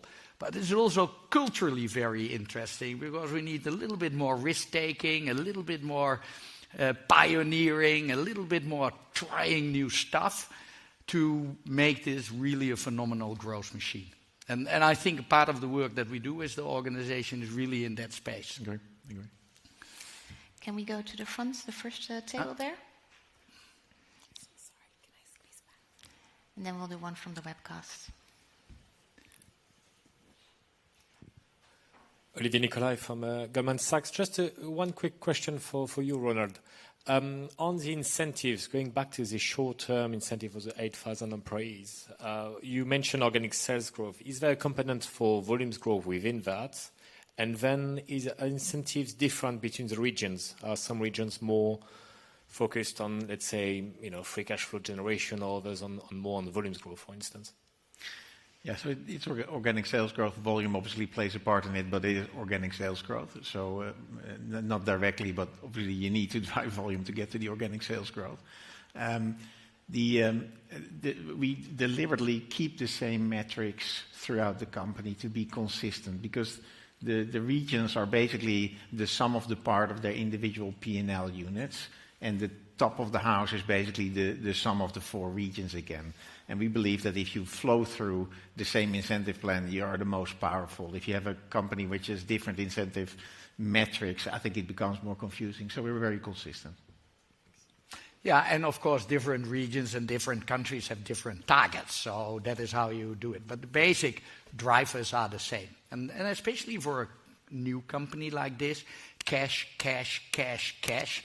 When you're a division, this is not your general focus. For us, of course, this is really, really important. Yeah. And share. I like competitiveness. Okay, maybe one more from the room. Warren? Yeah, that the gentleman over there, please. Thank you, Lotte. Thanks, Peter. It's Warren Ackerman at Barclays. Just on the freezer numbers, the 3 million number that you have, can you maybe outline where those freezers are? Because I guess they're not exactly correlated to the countries. Some countries are more profitable. And where's that number come from? I guess it's been going down. And where do you want it to go to? A really interesting question. Obviously, the freezer strategy is very much also dependent on your retail universe. In Western Europe, America, there's a lot of grocery with their own freezers. In India, there's less grocery, and there are a lot of smaller stores, Kerala stores, that require a freezer. So they tend to be skewed to markets where big retail is lesser developed. Out of home here tends to be more leisure type of out of home. And in the United States, I think in general is relatively underdeveloped. I don't know whether you picked it up, but have a look at the vending machine that is standing outside. We found it very difficult to make vending machines work in the past because they were expensive. And you always had issues with temperature, stock outs. But now these machines are basically affordable. They're totally digitally connected. You know what's in. There are sensors in there. You know when there is an energy problem. The machine outside, Tolai, do I get it wrong? $3,500 bucks. Payback 1.6 years. So especially in places where you don't have a lot of labor, I think there's a lot of space for ice cream vending machines. Think about London, how difficult it is to get a Walls ice cream. There's so few outlets. It's an embarrassment. But we basically don't have the type of outlets to place an open freezer with a person next to it who sells it out. Yeah, there are a couple of tobacco stores, but there are not many. But imagine, at every metro station you would have a beautiful vending machine. There are drinks vending machines. Actually interesting on these outlets. I believe that in soft drinks there's sort of 40 million sales units around the world. In ice cream, it's just a very low percentage of that. So vending machines are, of course, very big in that trade. Not yet for us. I think it's another really big opportunity, especially for developed markets. Although, Weifung will say, actually vending machines are big for me as well. And Tola says, I want some as well in India and Turkey. Yeah.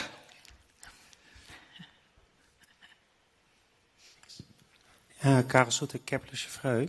Can you expand on the task ahead for the supply chain team? We heard in the video more local, US larger factories, but it seems they're probably not halfway where you want to be. No, we made unbelievable progress because that's where a lot of the savings already come from. What have we done?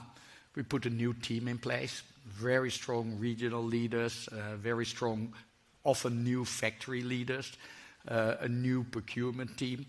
We have locked a new strategy 1.5 years ago. We have a detailed plan. I think, do you have 1,000 sub-projects and KPIs, names against, and we are unlocking it at a very high level. So what do we do? Actually, we need to get more local for local. Instead of Caivano in Naples shipping to Sweden, basically Flen needs to do Sweden and Caivano needs to do Europe. So they need to get broader in the portfolio. Second thing is we need to digitize these factories. We have state-of-the-art factories. And we have factories which are basically a little bit, as the Chinese would call them, mamajuju. And we need to upgrade them. And then work on operational qualities, like bringing waste levels down, operational efficiencies up, quality standards up. It's an agenda which is a multi-year agenda, but the beauty is it will multi-year give us a lot of money flowing back in the P&L. But we are well on the way. We're well on the way. This is not new stuff. We started it last year and we were full in. So let's take a question from the webcast because we have many people listening. The first one up is, your leadership team is overwhelmingly male. What's your strategy to ensure gender diversity becomes a more competitive advantage for you? Yeah, listen, I think it's a completely fair point. Yes? So we have work to do. If you look at the organization when we built it, if you look a little bit the classical definition of white collar, which is roughly our 7,000 employees, we ended up with roughly 45% being female. So I would say we're not in a bad place, but as you go up in the ranks, you see that it tapers off, and we have 3 females in the executive committee. I think we also have work to do in 2 areas. I would say general managers for our businesses, for the P&L units, as well as supply chain. So work ahead. I think we're not completely where we want to be, and we will use the opportunities ahead of us to get to a place where we want to be, which is more like a 50-50 split of our leadership group. We basically recruited top 100 new, or at least sort of 95 of them. We had balanced slate, but it was a really sort of very specific job to be done in all these roles. And we said, okay, we, for this stage, prioritize experience and track record in this specific role. And it doesn't mean we don't have fantastic female general managers. We also have them, but the choice for talent was experience and track record. But work to be done, huh? So let's be clear that for this sure. is an area where we need to do more work. So there is another question from the webcast on private labels. It says, can you talk a little bit about private labels as competitors? Their products often look scarily similar at huge discounts versus your prices. How do you manage this, Peter? Yeah, so first, one step back on private label market share in ice cream. It hasn't moved over a 10-year period. Actually, more recently, especially in Europe, we've won share back from private label. Private labels have a role in the assortment. You know, they offer value. Sometimes we don't have these value offerings, private label has. But, you know, private label can also not run without brands, because we need to drive the category, innovation-wise, price-wise. So we're in it together with the retailers. There is nothing that we can't handle in the private label space, so it's fine. It is how these categories are built and how they run. Any questions from the rooms? Yeah, in the back there, Jeff. Hey, Jeff. Hey, I think you mentioned, Jeff Stent, BNP Paribas Exane. I think you mentioned over 100 brands, which just intuitively feels quite a big number. Discuss. Yeah, so we have big global brands that we run in multi-countries, but we also have the Fluschfinger in Germany, or the Golden Gate Time in Australia, or the Racket in Holland, or the Klondike Bar in the US. And they are, you know, sizable entities with a huge loyal following. And just with a little bit of maintenance, making sure quality standards on packaging and products stay up to date, they keep on going and going. You know, like the Popsicle in the US, it's a phenomenal brand. A couple of years ago, you know, the business decided to deprioritize Popsicle because it was less profitable than some of the other businesses. Obviously, taking them out led to underutilization, but apart from that, when we brought Popsicle back, they became the biggest new products in the American market. So, you know, it has to do with these memory structures. People love the products they grew up with. You know, I have one investor in this company who really likes the Fudgicle very much, and always wants to discuss the Fudgicle, American Fudgicle, with me, and will explain me again and again that the quality is not what it was 70 years ago. And this is this beautiful relationship that people have with some of our portfolio, and it's truly very, very powerful. And often below the skin, you know, we do a lot of harmonization. You know, technology-wise, we do a lot of harmonization, but the certain expression is an expression just for that one country. And it's fine. We can deal with it also from a complexity point of view. Yes? In the front. Flavio. Good afternoon. Fulvio Casol from Berenberg. Thank you for taking my question. I've got a bigger picture, sort of industry question. Yeah? I mean, we've seen, it might still be a very small market, but we've seen more social media activity around appliances. There was David Beckham promoting the Ninja Creamy product. I was just wondering, is there an opportunity for the industry, a bit like what Nestle did with Nespresso, to bring out a sort of at-home appliance for ice cream? And would that be an opportunity that you would have thought about? Is it an opportunity? Is it a potential threat to you guys? Just something. It's a very good question, and I spent an enormous amount of time in my career looking at new patterns, ideas, etc. How many cups of coffee do you make every day? 4 or 3, family does. You probably at home make sort of like 10 coffees. How many ice creams would you make every day? 12, 8, 6? The problem is the frequency is not there. And I have so many entrepreneurs who come with capsule ideas to us. And then at home you say, okay, I have this big thing on my kitchen top. You know, how often do I use it? You know, my wife complains about all the stuff I buy and stands there. And then you say, okay, but I bring it to Horeca. But then these things are not fast enough, because when people come in, 10 people come in, want an ice cream, and you need a Capignani freezer who can just go very quickly, lots of volume. So it hasn't landed yet. It always looks cool, but you know, I don't see it work yet. Would be great though, but you know. One last question from the room. Yeah.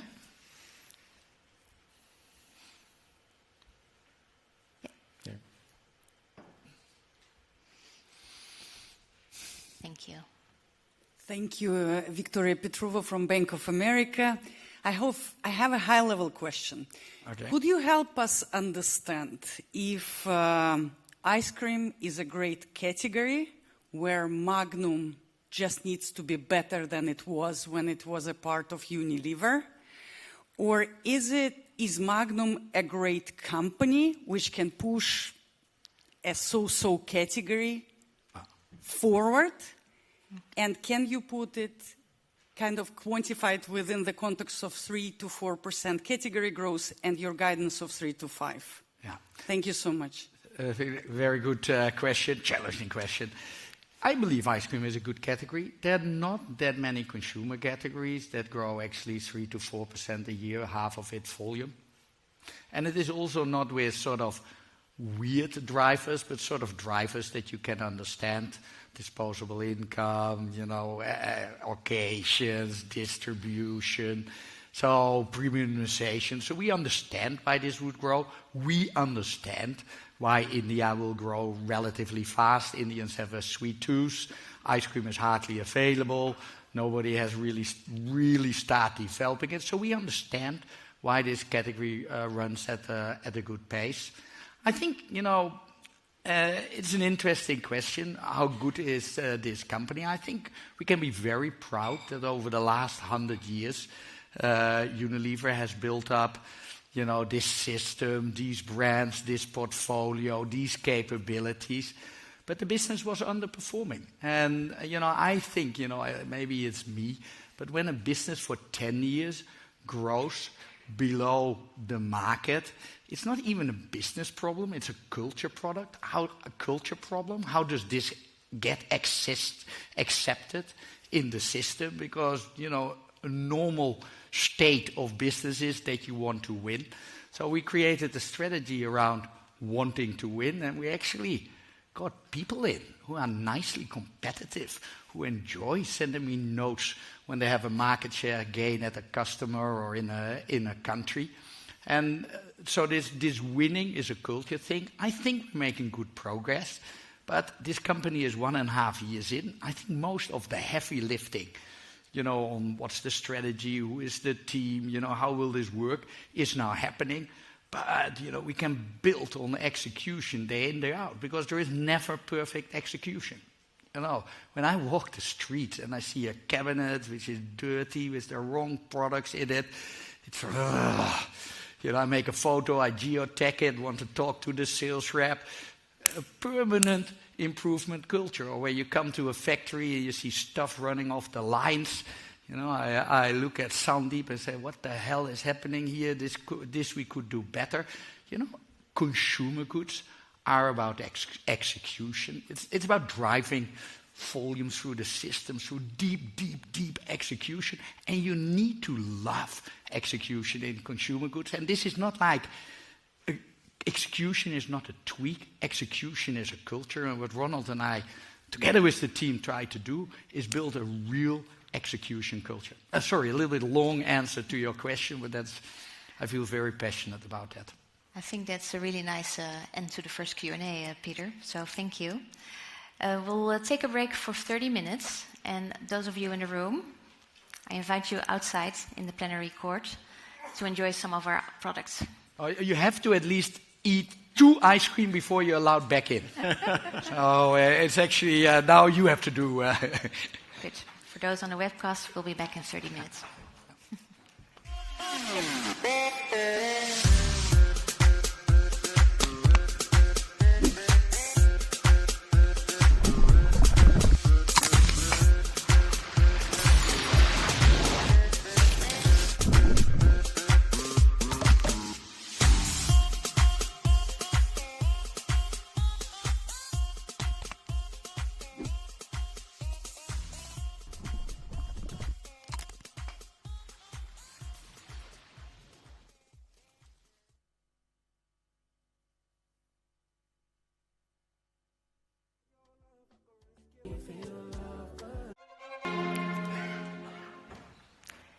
Welcome, everyone, back in the room and on the webcast. I hope you've enjoyed the ice creams. So, it's time to dive into the regions. We will have, as earlier said, Gerardo talking about Americas, followed by Mustafa on the European market, and last but not least, Wai-Fung on Asia. So with that, I would like to give the floor to Gerardo.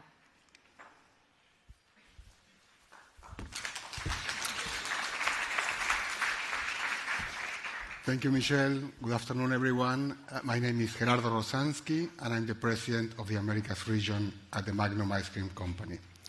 Let me start by telling you a little bit first about my background and my experience in the ice cream company. I started with Unilever more than 30 years ago. I've done a number of marketing and general management roles across several countries in the world. But specifically, in ice cream and the Americas, I was once Vice President of Marketing for the North American region. I was later General Manager for the Mexico operations of Unilever, that of course included our wonderful Holanda ice cream division. And later, I was General Manager for the operations of Unilever in Brazil, that also had another wonderful ice cream business, the Kibon ice cream division. As you can see, I worked in most of the big markets in ice cream, and I also lived in those markets. I'm no stranger to the region and to the category. And this is why, when Peter called me a couple of weeks after he was appointed and offered me this job, it took me basically 4, maybe 5 seconds to accept it. This is because I know the region, I know the category, I understand the opportunity, and I also know that with a few interventions, we can really step up the performance of this business. So let me show you in the next 15 minutes what are we doing to step up this performance and how it is going. Firstly, this is a big business and we are number one. We have cemented this number one position on a very strong portfolio and some key leading positions across different segments. And we have a very simple plan to step up performance. First, we will step up innovation. Secondly, we will reset our cost base. And finally, we will expand availability. I will later show you through examples in my presentation and through some financials how we are doing on these initiatives. But let's first start with an overview of the region. This is a 1 billion people region that buy collectively 25 billion euros of ice cream. This market is expected to grow between 2 and 3% in the next few years. As I mentioned before, we are number one.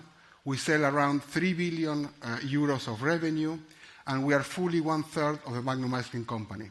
We're not present in every market, but we have organic presence in the largest markets that represent 90% of the total Americas market.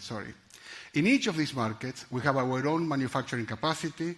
We source locally more than 90% of our products, and in the largest markets, we have our own R&D centers that allow us to stay closer to consumers and to react quickly to the needs of the demand.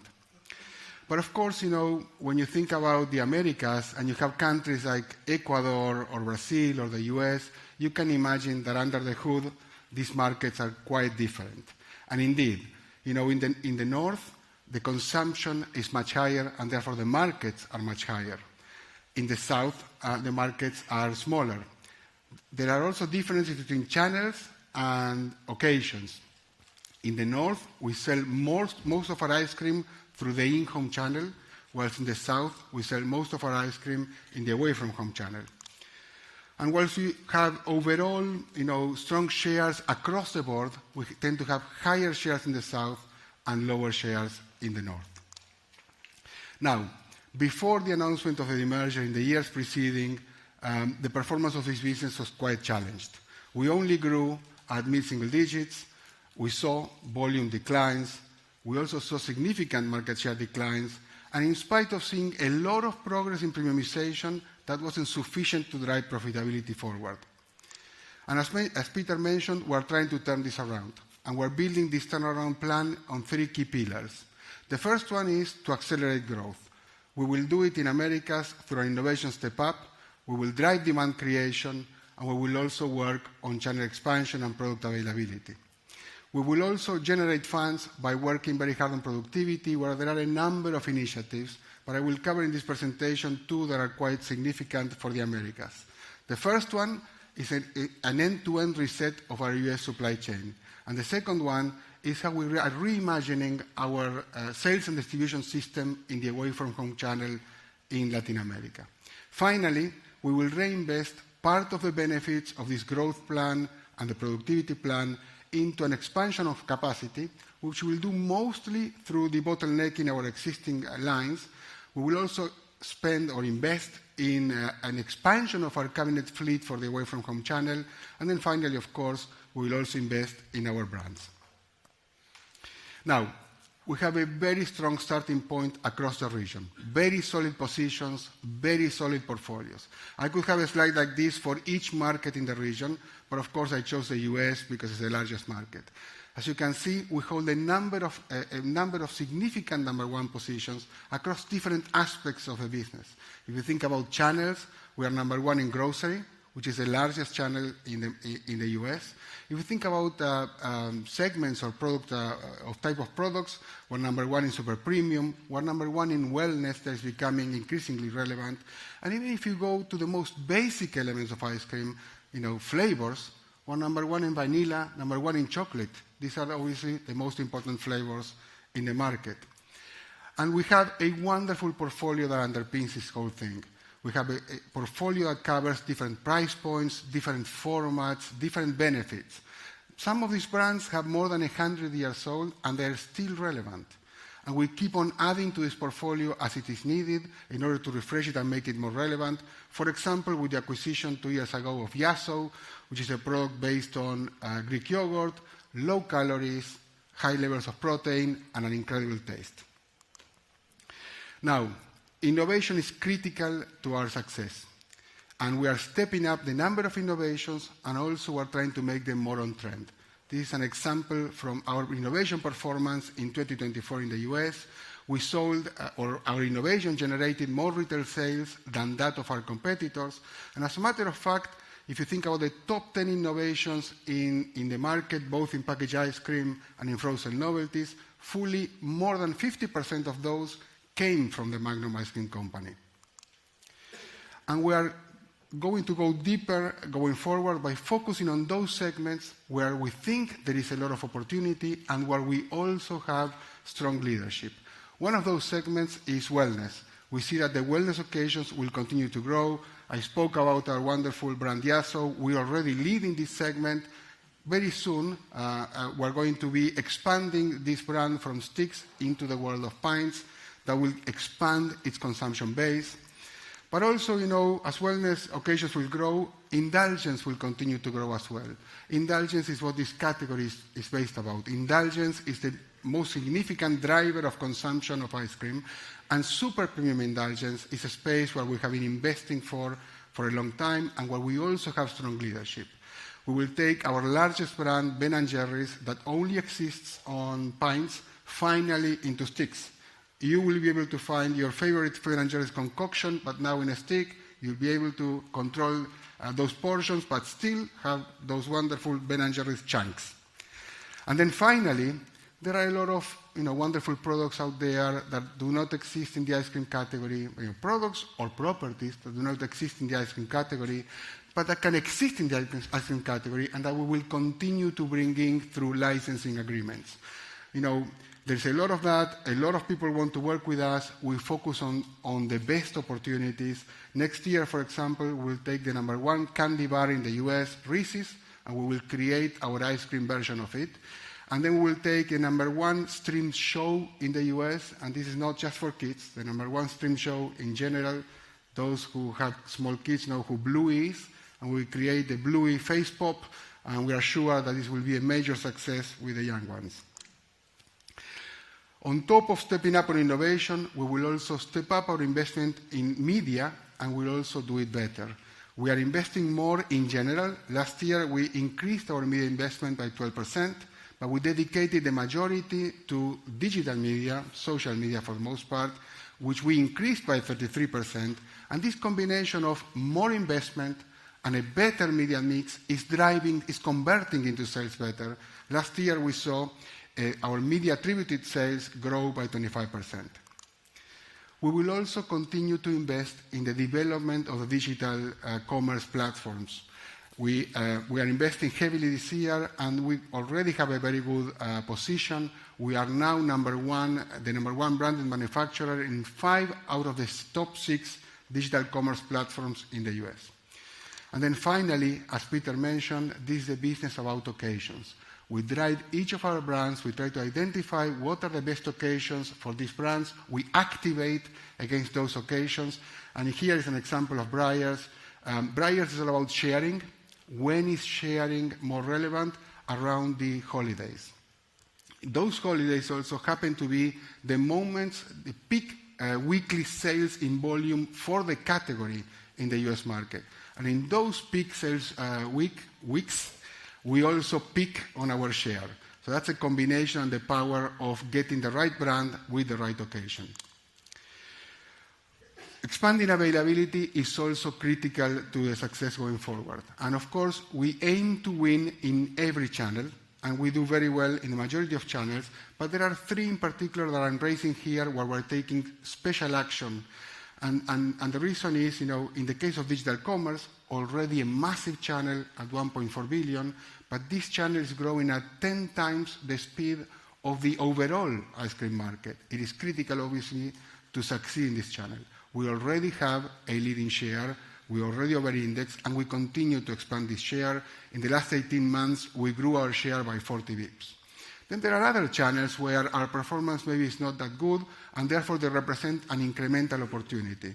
One of those channels is the value channel that becomes increasingly important in moments of economic stress. We have a decent share at 18% of a significantly large channel, but it's a tale of 2 cities. We have a very high share in some smaller players, but in the largest player, Dollar General, which makes fully 500 million of the sales of the 700 million of the channel, we only have a 4% market share. We sat down with this customer, we presented a plan, we agreed on the terms, and they rewarded us with quadrupling our total distribution points. We are seeing right now, obviously, an increase in sales and increase in market shares, and we expect to do more going forward. And finally, the club channel. For those of you that don't know, this is the likes of Costco, Sam's, BJ's.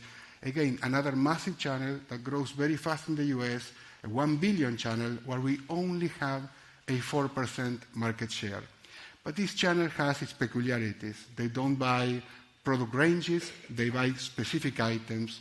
They also trade these items at a much lower price per gram than you would find on the regular grocers. And therefore, it's important to craft the right items to offer to this channel. We put together a team last year to re-engage with this channel. We are, this year, as we speak, pitching ideas to this channel, and we expect to start seeing benefits, increased turnover, and increased market share coming in next year. And then finally, I spoke about how we drive innovation, how we step it up. how we drive availability expansion, how we invest more in media, and how we do it better. But also, we spend a large part of our time working on increasing our productivity. We've been working since the beginning of last year, supported by external consultants, on a massive project to reset our US supply chain. This project, combined, will deliver around 200 million euros in savings.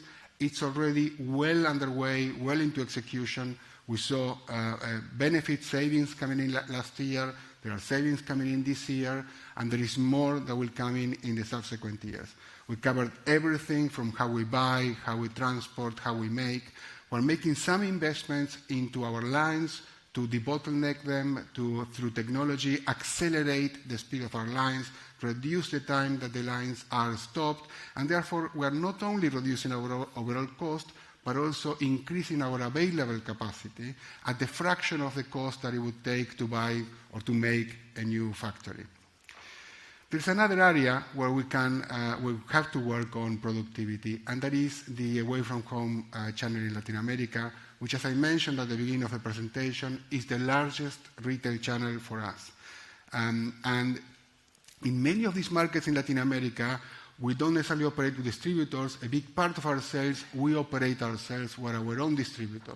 So we go from procurement, manufacturing, warehousing, to even selling and dropping the product in the cabinet directly. And therefore, as you can imagine, this is a big source of a competitive advantage, but on the other hand, it takes a big part of our operating cost in these companies. And therefore, it's imperative that we drive efficiency here. We have a number of interventions that we're making. One that was covered in Toloi's video. We're adding cameras to these freezers so that we can know real time what's going on, how the demand is moving. We're transforming that data together with other pieces of data like weather forecast or time of the year, weekends, and so on, to produce an automatic ordering through an algorithm. And then we are shifting that order directly to these store managers through WhatsApp Business, which, by the way, we're very active. Already in Mexico, we make 50% of our sales on this channel. And then finally, it wouldn't do us much good if we knew exactly what's going on in the cabinet, if we know how to make a perfect order, and if we can shift that order to the store manager, if it then takes a week for the ice cream truck to arrive with the order. So we're working on one last leg of this whole system, which is flexibility in the delivery.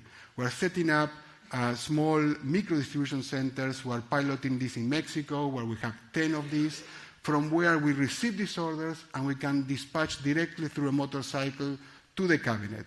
So 2 hours total from the moment when we get the order to the moment when the ice cream shows up in the cabinet.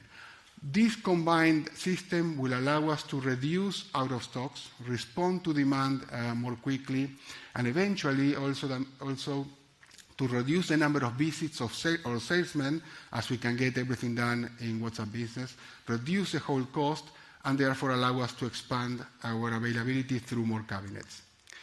Now, how is this going? It's really very good. We're growing in sales. Importantly, we are now growing in volume after many years of volume declines. And as I showed you at the beginning, our market share declined by 180 bips in the previous 5 years. It is now showing consistent movements forward. And then finally, profitability is having a significant boost, more than 100 bips of increased profitability last year, and another 100 bips in the first half of this year. So in summary, we have a great region, a large business with very solid positions. We're taking action on very specific points, stepping up innovation, resetting our cost base, increasing availability, and this strategy is bringing results. Of course, there is a lot more to go for, but I hope now that I have shared this with you, you understand more why I'm so excited and why it took me so little time to respond to Peter when he offered this job. Thank you very much.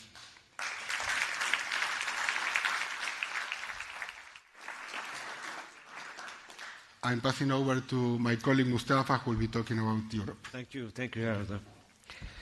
Good afternoon, everyone. My name is Mustafa Seçkin. I will take you to Europe, Australia, and New Zealand.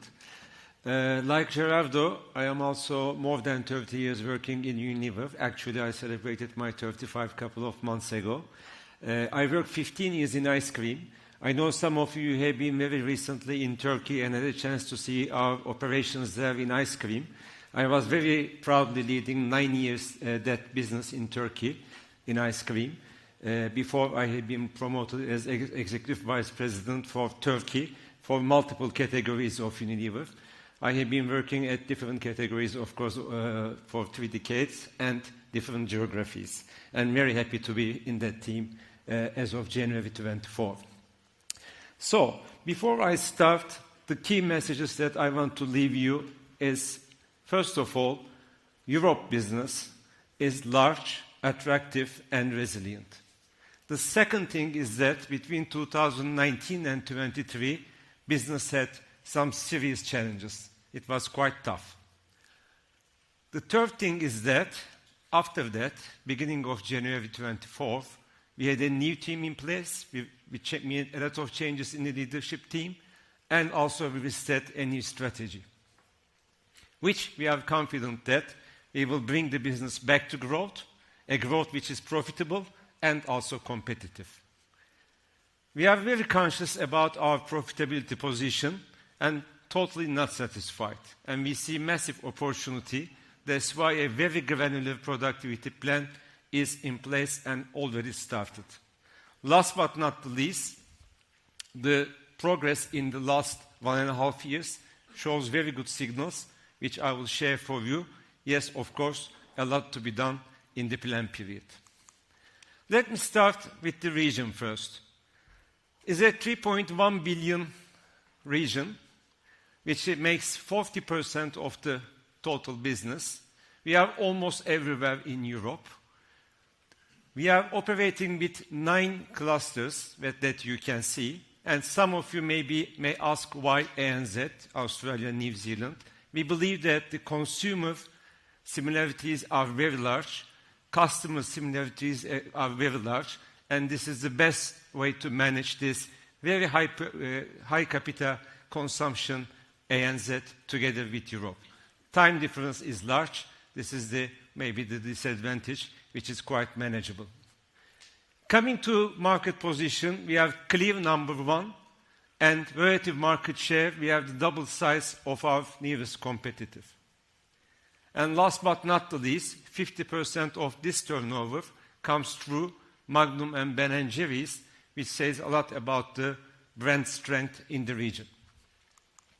The market is about 25 billion euro and definitely a large market. Per capita consumption in Europe is 4 times higher than average of the world, about 8 liters.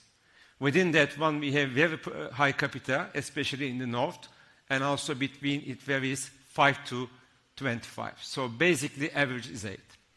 The second fact is that according to Euromonitor, the expected growth rate is between 2 and 4%, and with volume, positive volume.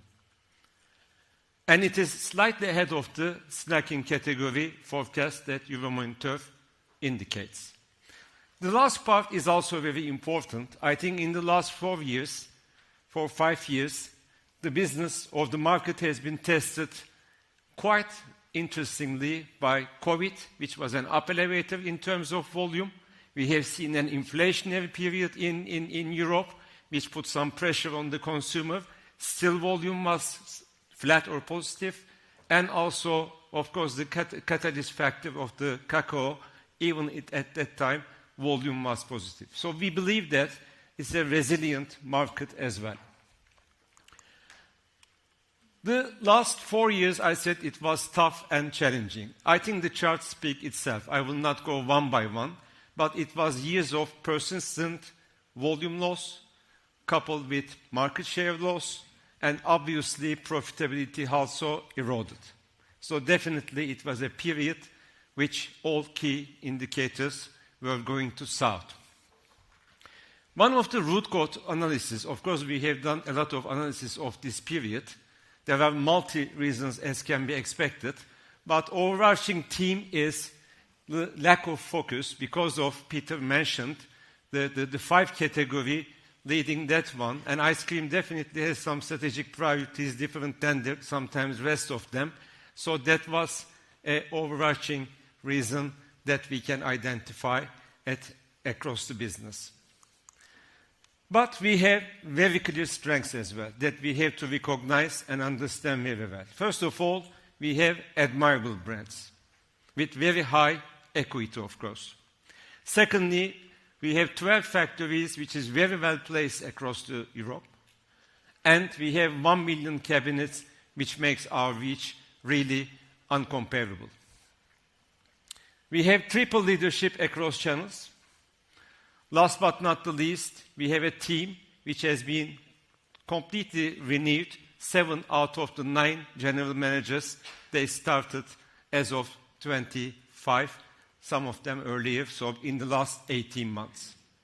Secondly, track record, obviously, ice cream knowledge, end-to-end capabilities are the things that we renewed in the new management. Our strategy is threefold, similar to America's: growth, productivity, and reinvestment. Under growth, there are 3 vectors: strategic portfolio and innovation, demand creation, but definitely digital-led demand creation, and also physical availability, which is very important for any ice cream business. I will unpack these. The second pillar is productivity. Mostly supply chain driven, but not only. Overheads is also under radar. Last but not the least, volume is a leverage for profitability, which is linked to growth part. And some of the productivity to be back invested to brands, portfolio, cabinets for growth, and supply chain. So let me unpack the first driver, which is strategic portfolio and innovation. What do we mean that one? 3 things, actually. There was a very good question about the core in the Q&A. Core is important and has to be renovated because when the parity comes, we have to go to superiority.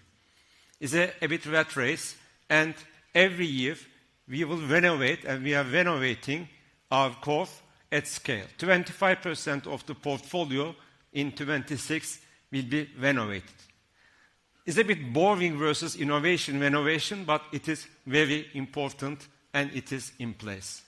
The second part, to me, is the part that we will hunt the most volume and the share as well. Let me explain. So when we need to ice cream category by need states, by format, and by price points, we have identified our opportunities. What are they? For example, in the need states, we are pretty strong in the indulgence. But when it comes to snacking kind of, sandwich kind of, for example, ice creams or refreshers, this is not the case. Our competition is far stronger there.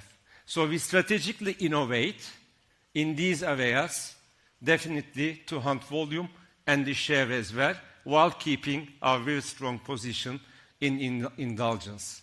On the format, same logic.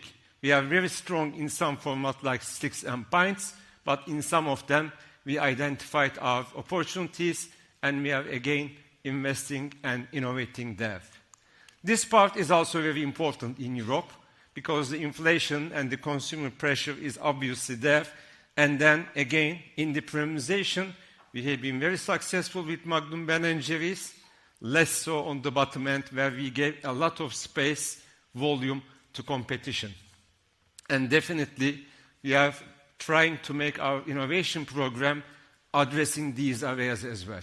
We can't leave in ice cream, especially in this 31% leadership place, an empty place that we definitely don't touch. So this is the logic of the second part. The third part is market-making innovation. One level up. This is not only share gain, but category growing also. Bonbon, for example. This is something very new, a new experience, a new occasion, and now it's launched across Europe, and we are expanding that one to Solero, which is different experience, not chocolatey, but more fruity experience. Volcanics, which started in Asia, last year has been launched in Turkey. Next year, that will be on the shelf in Europe. Totally new experience with the texture, everything. Last but not the least, another big experience change is in Magnum. Very courageously, we are expanding to a cone experience. The cracky chocolate of the Magnum combined with the crunchy cone is totally an unbeatable experience. So on the demand creation, the difference is on 4 areas. We have been very stubbornly investing in 2 brands, Magnum and Ben & Jerry's. We will invest more brands. We will also change our footprint and we will be more social. This is no-brainer. Things are changing and we will double down our digital investment in the plan period. We believe in partnership, especially when and where it is relevant, and it brings us earned media for sure. And last but not the least, is not about what, but when also is important, and we are making our media plans very agile and especially skewed to 100 days of the summer where the consumption happens. On the distribution is news for away from home and also at home. So at home, the strategic agenda definitely is a very disciplined RGM, revenue growth management, of course, and how to bring our captainship on the customer is very important to the shelves. We do a lot of shopper understanding, which has been started last year. On the execution excellence, our biggest enemy is nothing than out of stock. So in that sense, on-shelf availability is super important. We are working on that one. And the service levels, of course, linked to that one is the KPIs that we are very rigorous. Last but not the least, not only the portfolio expansion towards the lower end of the pyramid, we know that the fastest growing channels are discounters, where we are very underrepresented. So we change our focus and strategy there, and we are growing in 25, 3 times faster than average of our growth in discounters and value chain, which is the fastest growing, and definitely more consumers are expected to shop there. On the out-of-home, route to markets are very important. Managing 1 million cabinets every day effectively is a different skill set and capability.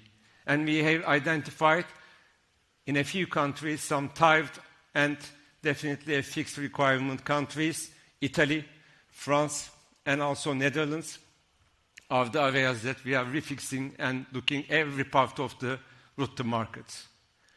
Cabinet operational expenses is key.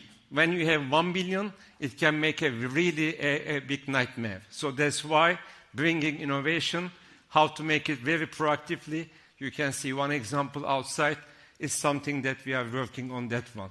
Also smart cabinets, which has been talked today a lot. The live example again outside, for those who didn't see it, is the future of the out-of-home business for us that we are investing. Today in Denmark and Hungary, which are 2 maybe relatively small countries, but we have very good working replenishment system with inbuilt camera.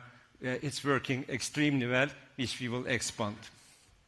And the priority channels, especially after the COVID, no doubt travel channels and HoReCa, hotel, restaurant, catering, are the 2 areas that we chose as priority to hunt and find growth, more growth. On the profitability, which is a very important part for Europe, we have a lot of homework to be done there. The productivity plan is in place. It's very large and granular, but I can summarize in 3 headings maybe. End-to-end network optimization, which has been again mentioned today in the presentation. How to lower the kilometer traveled is very important. We see a 20% opportunity reduction there. The second part is definitely step change in manufacturing productivity, and we believe that there is an opportunity to decrease our cost per liters by 10%. And on the procurement side, we identified 60 million opportunity simply by harmonization, not only formulation, but also the raw materials.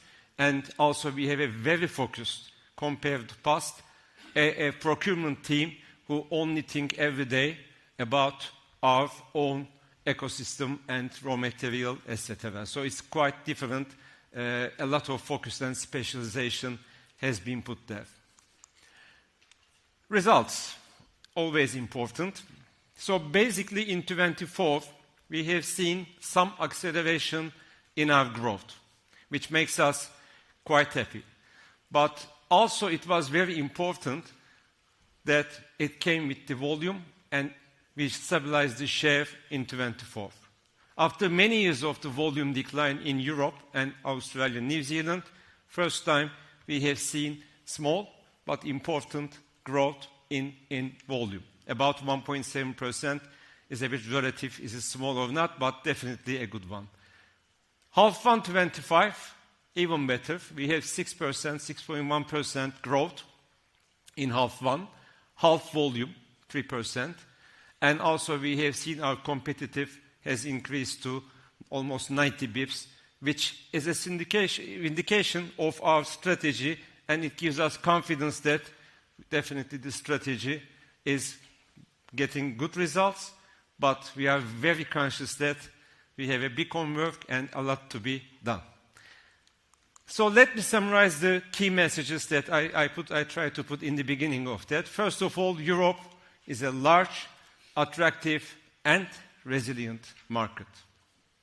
Secondly, yes, we had a challenging and tough times for 4 years at least, but definitely a new strategy, which we believe is working, giving good results, and a new team is in place, and we are very committed to bring back this business to an accelerated growth, which is profitable and also competitive.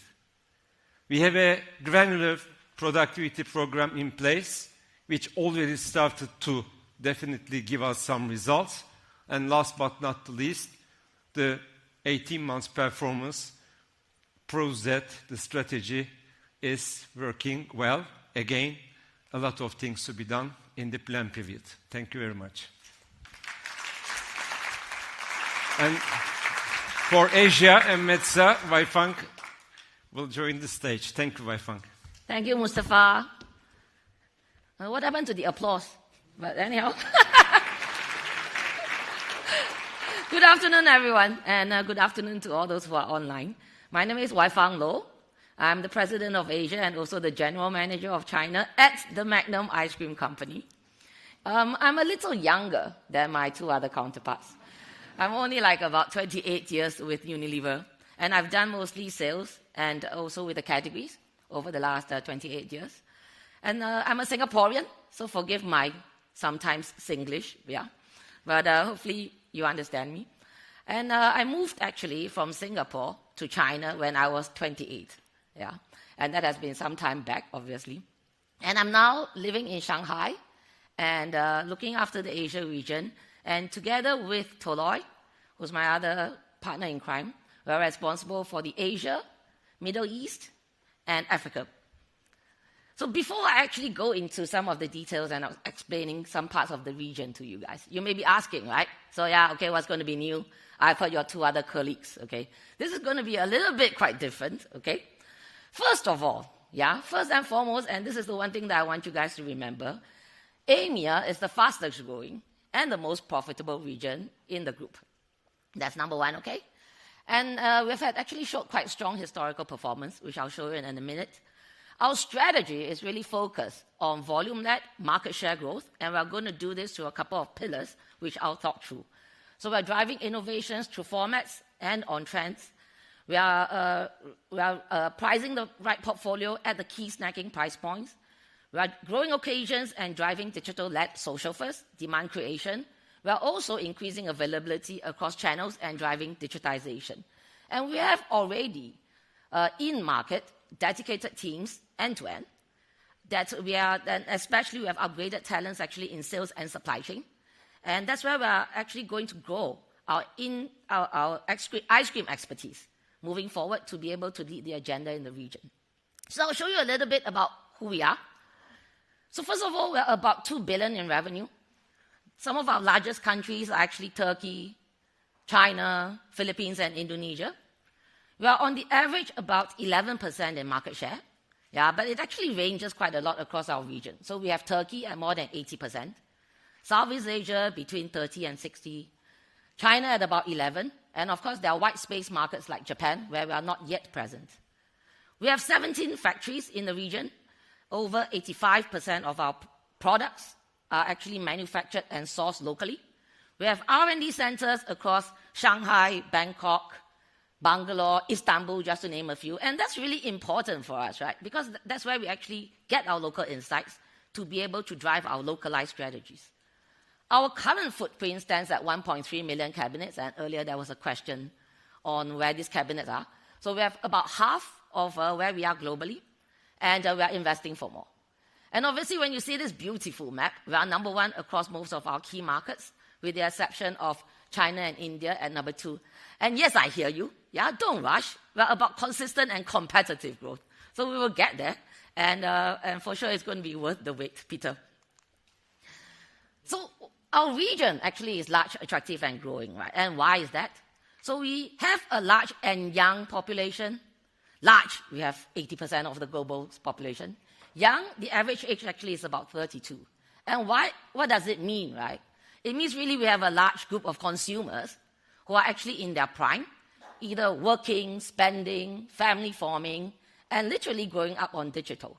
And this really opens up a lot of opportunities that we have in growing occasions and also building our brands as they mature over the longer consumer life cycle. The second point about us is we have a low per capita ice cream consumption. We are averaging at about 1.4, and you have seen Europe and US a lot higher than that, and therefore that's actually a huge headroom for growth. Last but not least, we are operating in high growth markets. So the forecast is about between 4 to 6, yeah, and it actually represents a 25 billion market size. Our historical performance actually has been strong. We are growing low double digit actually on revenue, half of that coming from volume. Yeah, it's quite consistent with the strategy that you have seen. We are progressing a little on market share, and we actually have a strong margin position. So then you may ask, okay, then what then do you do next, right, to be able to sustain this? So our strategic pillars for value creation are very much in line to the global strategy. We put it into 3 buckets. We have 3 pillars: growth, productivity, and reinvestment. On growth, I will go into a little bit of details and show you some examples of what exactly we are doing in some of the markets, just to give you a flavor. On productivity, yeah, two parts to it. One part is really optimizing our supply chain end-to-end, and to be able to improve our capacity utilization, and at the same time, better service and the lower cost. I think that's one area. We also want to lead through digitization, automation, and technologies. And Sandeep, in his video, showed you a little bit, and he called out Taicang, to be honest. Taicang is actually located in China, obviously. It's an hour out of Shanghai. It's the first lighthouse factory that we have in the ice cream industry, so we're extremely proud of it. But I think what's more, right, we have seen in practice, yeah, when we drive automation and digitization, it not only drives costs down, but actually also improves and improves our standard on quality and also on product superiority. We actually make the crunchiest cone in Taicang. Yeah. On reinvestments, we are investing into cabinets. We are investing into digitizing the front line. We are debottling capacity and invest into safety and quality. And also we are building leading edge capabilities. And that's important because we want to be able to attract the top talents from the industry to join us. So moving forward, on innovations, yeah, we talked about global innovations. On top of the global innovation agenda, what we're driving in the region are also driving format disruptions and on-trend innovations. So one of the products you will recognize, the Magnum Dubai chocolate. This is invented by my friend over there, Toloi. It was launched in April. We have since sold 11 million pieces. I don't think we have the product here today, but hopefully you try it when you go to Turkey. And it's still growing. In Thailand, we actually launched the ice balls. I saw some outside. Hopefully you guys have tried some of it, yeah? But you really have to try it in a DIY way, right? Because our consumers and KOLs are actually snapping it up. They're coating it with chocolate. They're adding it to their carbonated drinks, yeah, and they're creating new occasions for themselves. Since the launch in March, we have actually picked up about 6% of market share in modern trade in Thailand. Yeah, and that's a big win for us. And last but not least, it's also about how do we localize concepts, right? This is the first ever 7-layer stick. And we launched it under Cornetto in China. Yep. And the beauty of it, right, when we actually innovate in formats, is that it brings new consumers to the brand. So 48% actually of consumers who have actually tried the product are actually new to the brand. Moving forward, the second pillar is very much about pricing competitively in the snacking market. Yep, Peter talked about it. In Indonesia, this is an example of Indonesia. And I really believe I underrepresent the amount of snacks there are in Indonesia, that most of you guys know, right? It's a lot more than this. But if you look at the chart, historically, we usually perform at the upper end of our price spectrum. And what we have done over the last 18 months is to really launch innovations at the core snacking price points. And why is that important, right? Because then it builds up a basket of cabinet magnets that actually draws consumers to the cabinets and drive our throughput. And the third pillar, third item on the growth agenda is really where we do the magic and really turn turn ice cream moments into lasting memories. So we try to grow occasions through digital-led demand creation to increase consumptions. And here are some examples. In Indonesia, we have Max the Paddle Pop Lion who goes into schools. You enjoy ice cream with him. The kids are happy. They go back to tell their stories. So that's very, very nice. Another occasion, which is celebrated across many parts of Asia, is the Ramadan or the Eid al-Fitr celebration. The kids love it because they don't go to school, obviously. But we develop campaigns to actually celebrate families breaking fast together at the end of the day. And this sort of becomes like a tradition, and it becomes an after-meal routine that is actually passed down for generations. So it's actually very beautiful. Philippines, you have seen the example on birthdays, and this requires multi-years, actually, of activating the occasions such that it becomes ingrained, right? And in China, we activated the Magnum brand against a city walk event, that took a lot of consumers and KOLs into the city. So I'll share a video now. In China, City Walk is increasingly becoming the trendiest activity among Gen Z and is the hottest buzzword on RedNote, China's top social platform.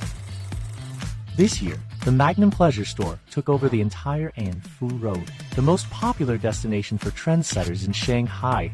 It's not just a static venue, but a dynamic feast to drive away from home consumption and embrace Magnum fine experiences. Jackson Wang, Magnum's global ambassador, was invited to the event. Let's follow Jackson's steps, inspired by Magnum's iconic craft, and experience the pleasure store.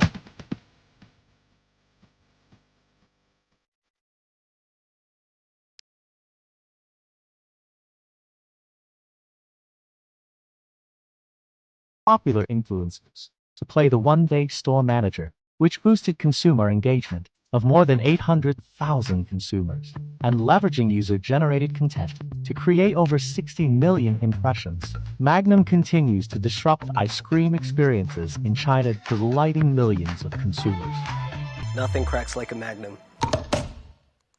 I hope you enjoyed that video. Yeah, a little bit different. Oh, sorry. Okay. And the next item actually on the growth agenda, moving on, is really increasing availability through our localized cabinet expansion programs, right? Internally, we have a measure called population per outlet. It sort of measures how many cabinets you need, in a country, in a city, or even at a neighborhood to be able to gauge whether we've got the right levels of saturation, and that number is 500. Obviously, when you see from the chart, Turkey and Thailand are meeting and actually over-delivering a bit of this. There are more opportunities actually in Philippines, China, Indonesia, and obviously India. And how do we actually implement this, right? We implement it in a very localized way, from protecting cabinet leadership in Turkey and Thailand to actually selecting provinces to go into in China to actually expanding aggressively in Philippines and in Indonesia to gain market share. So that's really about how do we land the strategies. And you may ask, right, how do we then run this efficiently? And how do I connect the dots over the route to market, with our distributors and with our outlets? Toloi and Sandeep showed a little bit of this, but I will actually show you an example of how this is actually landing in our markets. Maybe I can have the video? In China, our route to market system is going fully digital, driving sales and greater efficiency across the country. The 4 drivers of this digital journey are digital customers, digital selling, a digital sales force, and top quality data and analytics. Additionally, cabinets, as crucial assets for ice cream, will benefit from comprehensive digital management throughout their life cycle. Digital customer provides smart ordering capabilities for customers, enabling digitally enhanced real-time tracking of orders, stock, finance, and execution performance. Digital selling. Store owners can place orders online directly from distributors or wholesalers linked with the customer ERP system to achieve end-to-end visibility of order stock and supply. The integrated BCRM program will further enhance customer loyalty and bring higher order conversion. We have recruited 150,000 stores, and by 2028, we aim to activate 450,000 stores on this platform. Digital sales force. This tool serves as a unified interface for the sales force, utilizing smart route planning for store visits, store hunting, and targeting high productivity outlets. It facilitates data-driven in-store tasks to boost sales efficiency. The entire sales and merchandising team will have the capability to monitor their individual KPI performance in real time. Data and analytics. Introduction of an integrated data lake and dashboard to facilitate store tagging and expansion. Our future execution will be more precise, which means better cabinet locations, better portfolio management, and more targeted promotions. This will empower our sales team to take decisions closer to the front line and respond faster to the market. Digital cabinets are being rolled out across the country. Asset status, GPS positioning, and cabinet display will drive cabinet throughput and efficiency. Vending machines as our new digital cabinet model will further enhance availability in channels such as parks and mass transit stations, where consumers are able to buy digitally anytime. The digitized China route to market through these 4 digital drivers will bring significant benefits in terms of coverage capability improvement, optimal investment allocation, and an estimated 25% increase in people productivity by 2028. This results in more points of sale, better stores, and improved service. Coming soon. Just a little flavor into that. And our strategy is really delivering results, right? So you have seen we had strong historical performance. In 2024, we grew 4.7%, a little negative actually on volume with the disruption in China. In half one, we are continuing our strong momentum. We are delivering again double digit in half one on sales growth and 7% at volume. So to wrap it up, I hope you guys remember, we are the fastest growing and profit ahead of the group. Historically, our performance is strong. Our strategy is very much focused on volume because there's a large headroom for us to grow, right? Around innovations, around pricing, around occasions, and also around driving availability. And really, we will continue to invest in people with end-to-end actually experience in ice cream, and that's why we will build a consistent and competitive growth. Thank you. And now I invite Michelle. Thank you, Wai Feng. So we'll convene for a short break. Due to the time, we'll be back in 20 minutes. There is still some other ice cream to taste outside. And after you come back, Abhijit will come on stage, discuss the financials, and present the medium-term outlook, after which we will take questions on that. See you in 20 minutes. Thank you.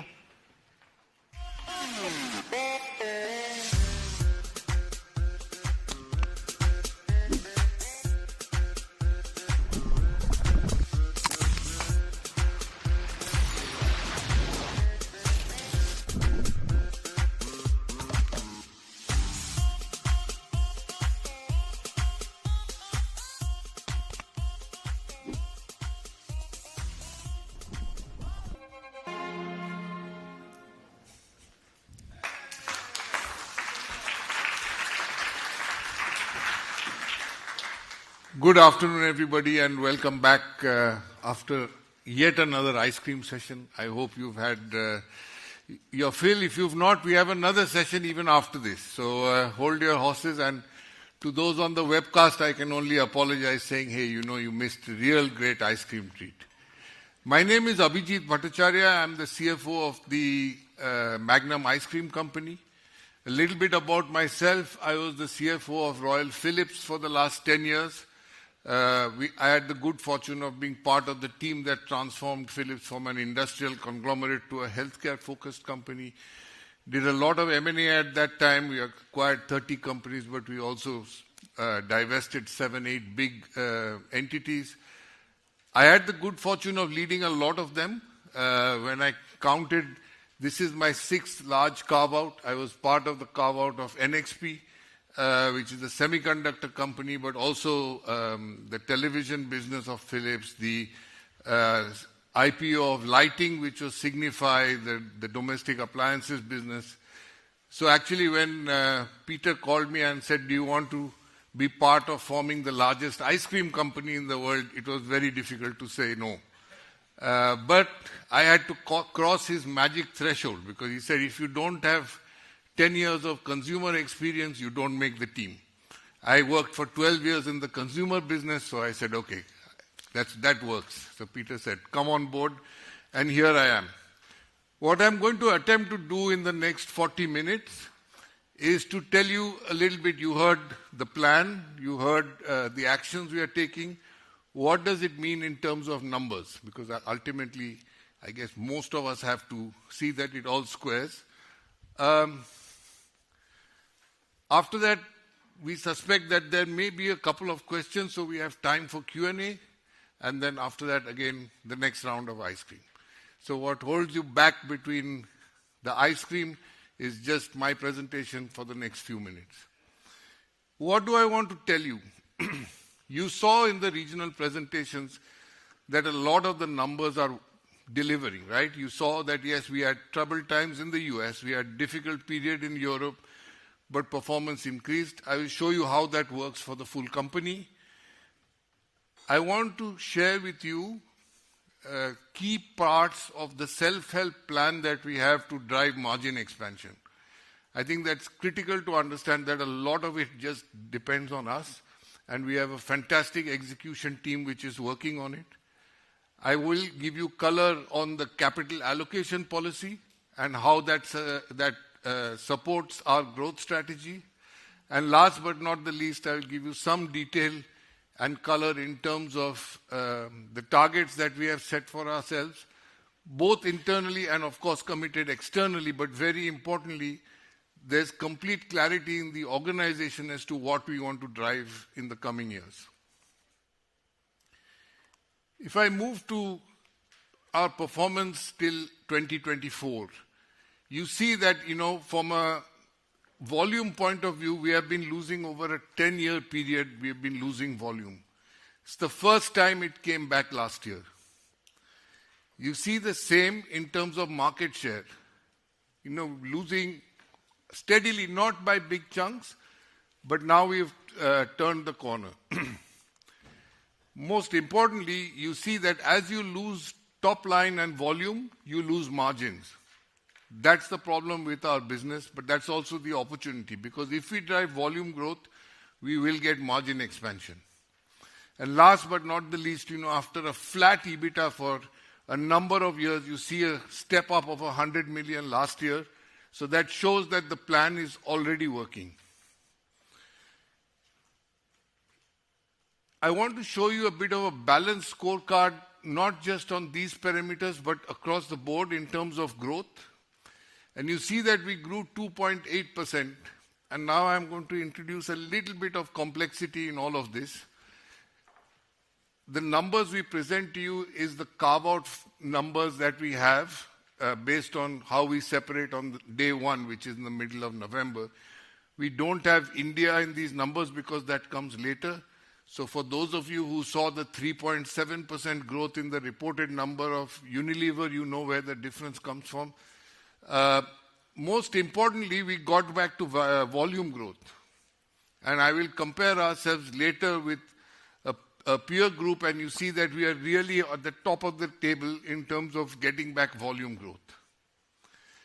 Market share, and I will show you a few slides on market share as well, but important, gross profit, adjusted EBITDA, both up, and the margin up by 100 basis points last year.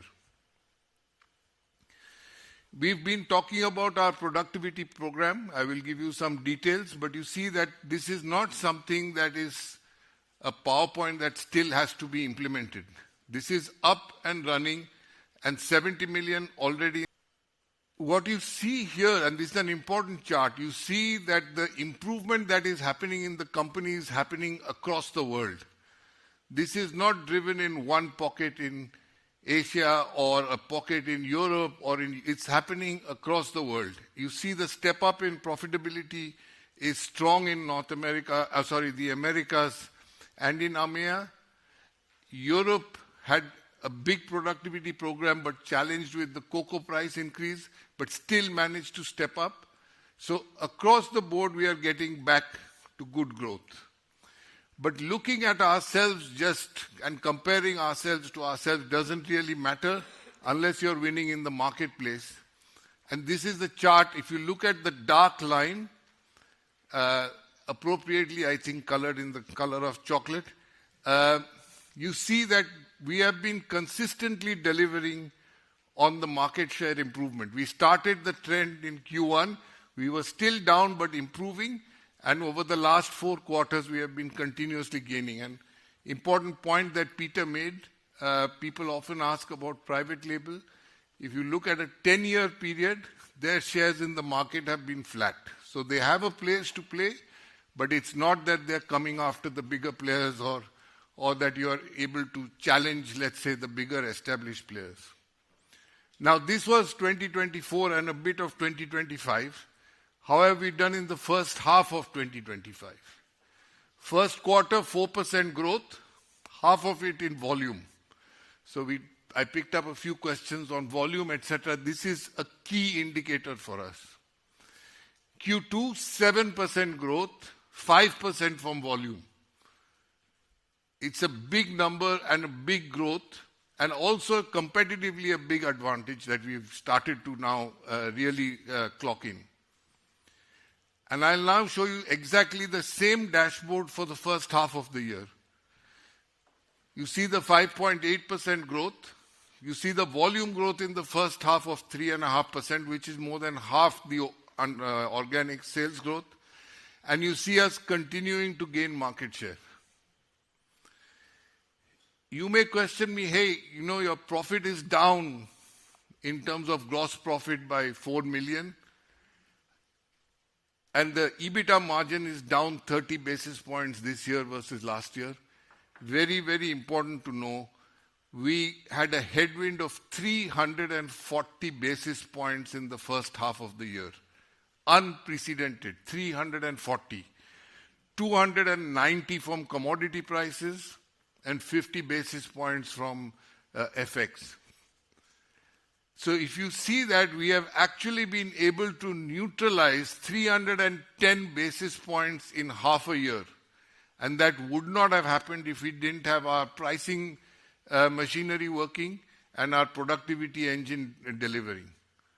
On top of that, you see that the inventory reductions continue and the step up in CapEx. We did 43 million last year. We did half of that already in the first half of this year. So we are putting our money where our mouth is, and that's reflecting back in the performance of the company. This is the dashboard. Let us now compare ourselves to the peer group. And if you look at this chart, this has organic sales growth over a 2.5 year period. You see 2023, you see 2024, and you see the first half of 2025. You see, in 2023, we were at the bottom of the pack. In 2024, we moved up to second, and in 2025, we are at the top of the pack for the first half. But most importantly, for 2024 and the first half of 2025, we have the highest volume growth in the peer group.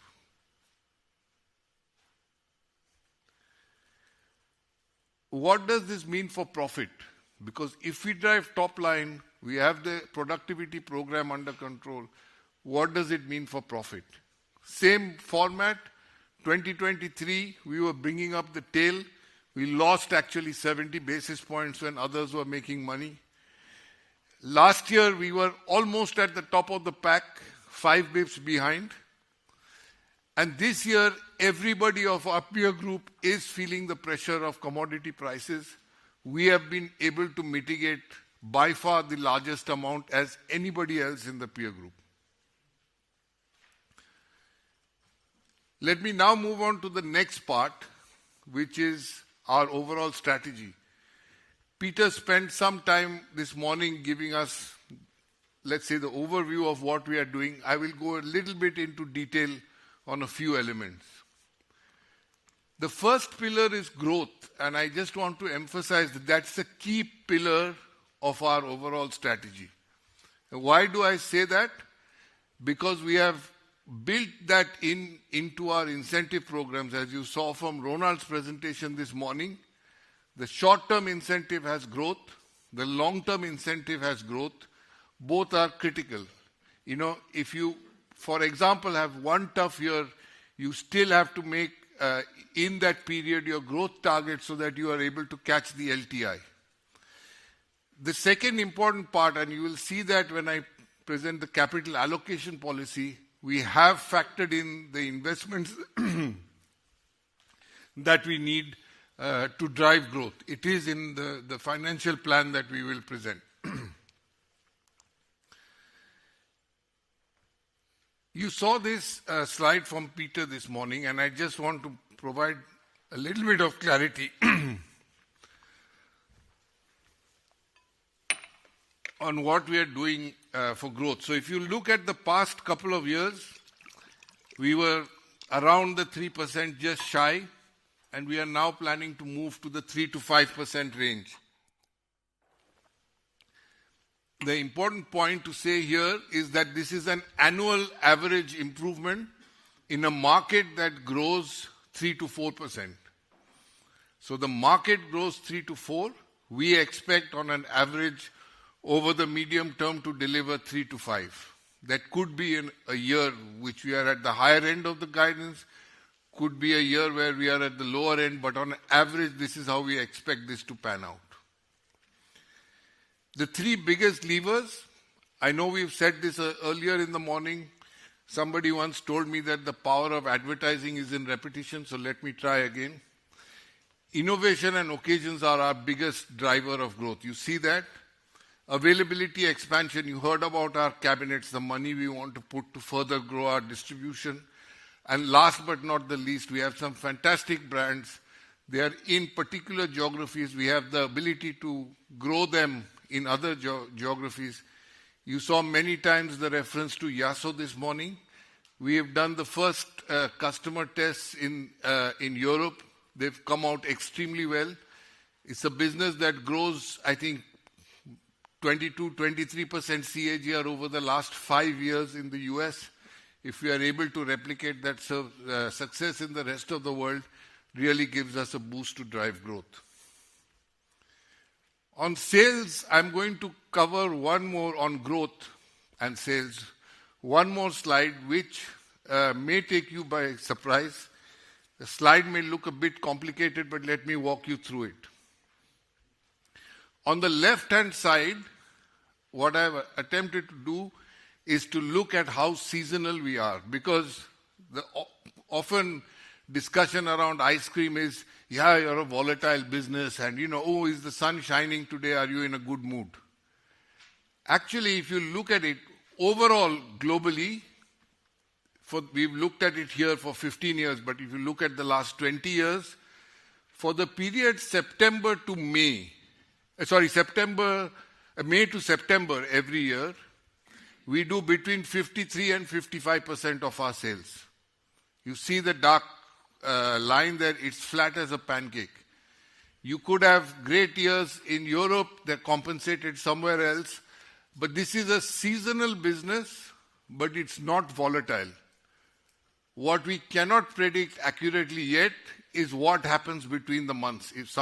Is there going to be rain in June? Is it going to be July? Is it going to be August? And that gets capital markets a bit kind of nervous. But if you look at the period, it's actually very, very stable. Now let me draw your attention to the right of the slide. And there you see us compared to other beverage companies. And why do I take beverage companies? Because there you see the volatility closest linked to weather. And for each company that we have taken, there are two lines. So for the time being, let's focus on the line on the left. It shows you from the period 2019 to 2024 in Q2 alone, the kind of peak and trough sales that has happened in that time. And you see for the beverage companies, it's a factor 2 or 3 times higher in terms of volatility when you compare it to the Magnum ice cream company. If you look at the bars which are just to the right of it, it's in the shaded area. That's the part where we've taken out the COVID period, because people think, there's COVID that may have spoiled the numbers or have created a favorable impression. We've done both. We said with COVID, without COVID, you see that the volatility is less. And we are working on a few things to further ensure that over a period of time that the seasonality is more spread out through the year. We are working on the geographic mix, because let's say the seasonality is highest in Western Europe, less so in the rest of the world. The channel mix, you heard the rapid growth in DCOM. That happens, that's indulgence buy that happens irrespective of how cold or hot it is. But also the portfolio mix. As we drive more in the premium zone, more indulgent, you see that is less and less seasonal. I'll come to the next part, which is productivity, and give you some color as to what we are doing. So we have a 500 million productivity plan. You see the plan, the 70 million we delivered last year. You see cumulatively how we build that up in the next few years. This productivity plan is the gross saving plan till 2028, and there are 3 big buckets. The first one is on the supply chain transformation, the second one is on overheads, and the third is on tech-enabled productivity, and I'll give you some color on each one of these 3 blocks. Within supply chain, we have, again, 3 big blocks. One is optimizing our end-to-end network cost. I'll give you a few examples. The second is driving manufacturing productivity, and the third is procurement efficiency. What does end-to-end network optimization mean? We have actually a fantastic footprint of factories around the world. We have, you may hear 2 numbers, 30, 36, that's because of the perimeter. Let's say going forward we have 36 factories around the world. We don't need to build new ones, but the factories were actually optimized for lowest cost of production. When you optimize a plant for lowest cost of production, you make as few SKUs as possible so that you have less changeovers and then you distribute. For a business like ice cream, the cold chain that you transport products on has a significant cost element to it. So the right way to do this is actually to look at the end-to-end cost. And when you look at the end-to-end cost, you realize that the factories we have should actually be producing many more SKUs but serving a smaller radius of customers, so that your ice cream is not traveling a lot. In the US, our ice cream travels on an average 770 kilometers. If we bring that down by 20%, we get 100 basis points on margin alone.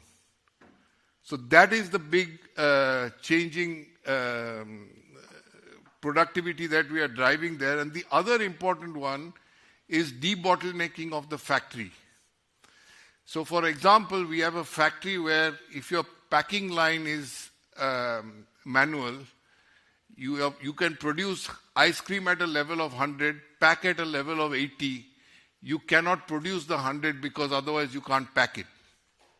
These are small investments which we need to make, and that gives us, for a fraction of the cost, 20% capacity. And this is happening as we speak.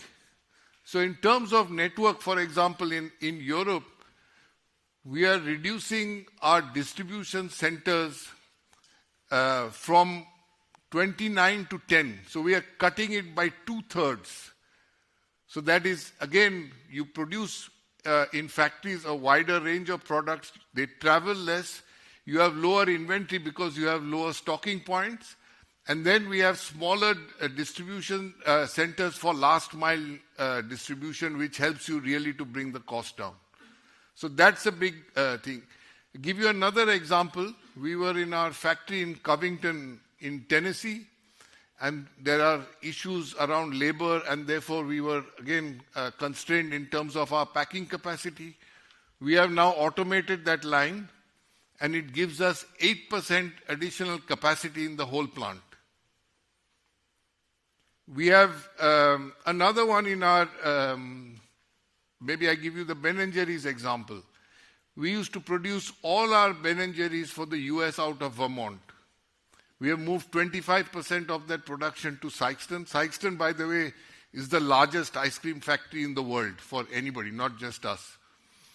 And once we've moved it there, we are able to distribute now from Missouri, and therefore again bring costs down. So it's quite a big program that we are running. In terms of manufacturing productivity, the big war there is the war on waste. We had a rejection or a waste percentage of 6% a couple of years ago. That means you take 6%, you make the ice cream, and because it's either not packed or not produced properly, you have to throw it away.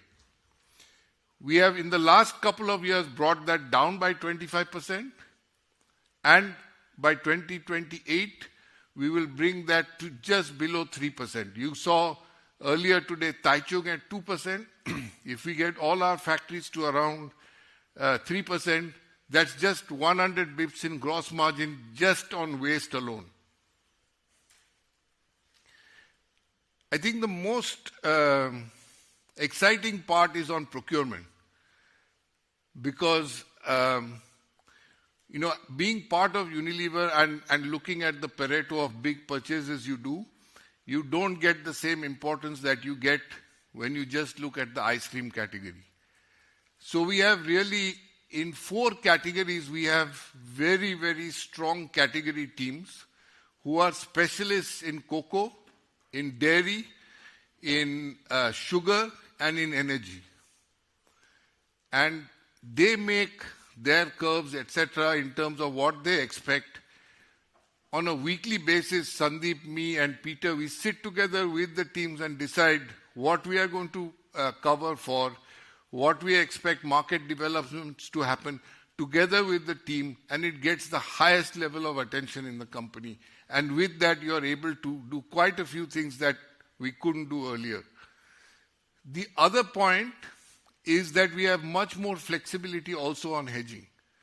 So we are now able to look into next year, and not just in terms of futures, but also in terms of collars. We see where cocoa prices are going, and we are now actually pretty well covered into next year, which is something that earlier we were restricted in terms of time frame that we could go. So that's another big thing. And last but not the least is indirect procurement. We think that that's a big opportunity. We are looking at outsourcing the big package to a service provider who does it for many companies, and therefore you get much better rates, but also discipline in the way we spend our money. These are the 3 big initiatives we have there. The second big pillar I told you was on overheads. And you see that in overheads, we built a company that has 92% of people who make, move, and sell ice cream. Therefore, the part that actually works in the headquarters, which is primarily focused on strategy, capital allocation, talent allocation, dealing with capital markets, etc., is very, very narrow. And we've put all the functions into the businesses, into the regions, so that they have end-to-end accountability for the P&L and the infrastructure that goes along with it. The last bit is on the tech-enabled productivity, and I think that's a big question that often comes up because it's a big transition that is happening. We started early, and I think that's what gives us the advantage. We started planning for this in the fourth quarter of last year. So we are almost complete with the design phase. We have actually already started implementing, so our treasury management system, our money flows through the company, operates on our new treasury management system. Our consolidation for July and August runs on our own systems. And then the ERP, etc., are in the process of being built. So the design, like I said, is mostly done. We will now build and then deploy over a 2-year period.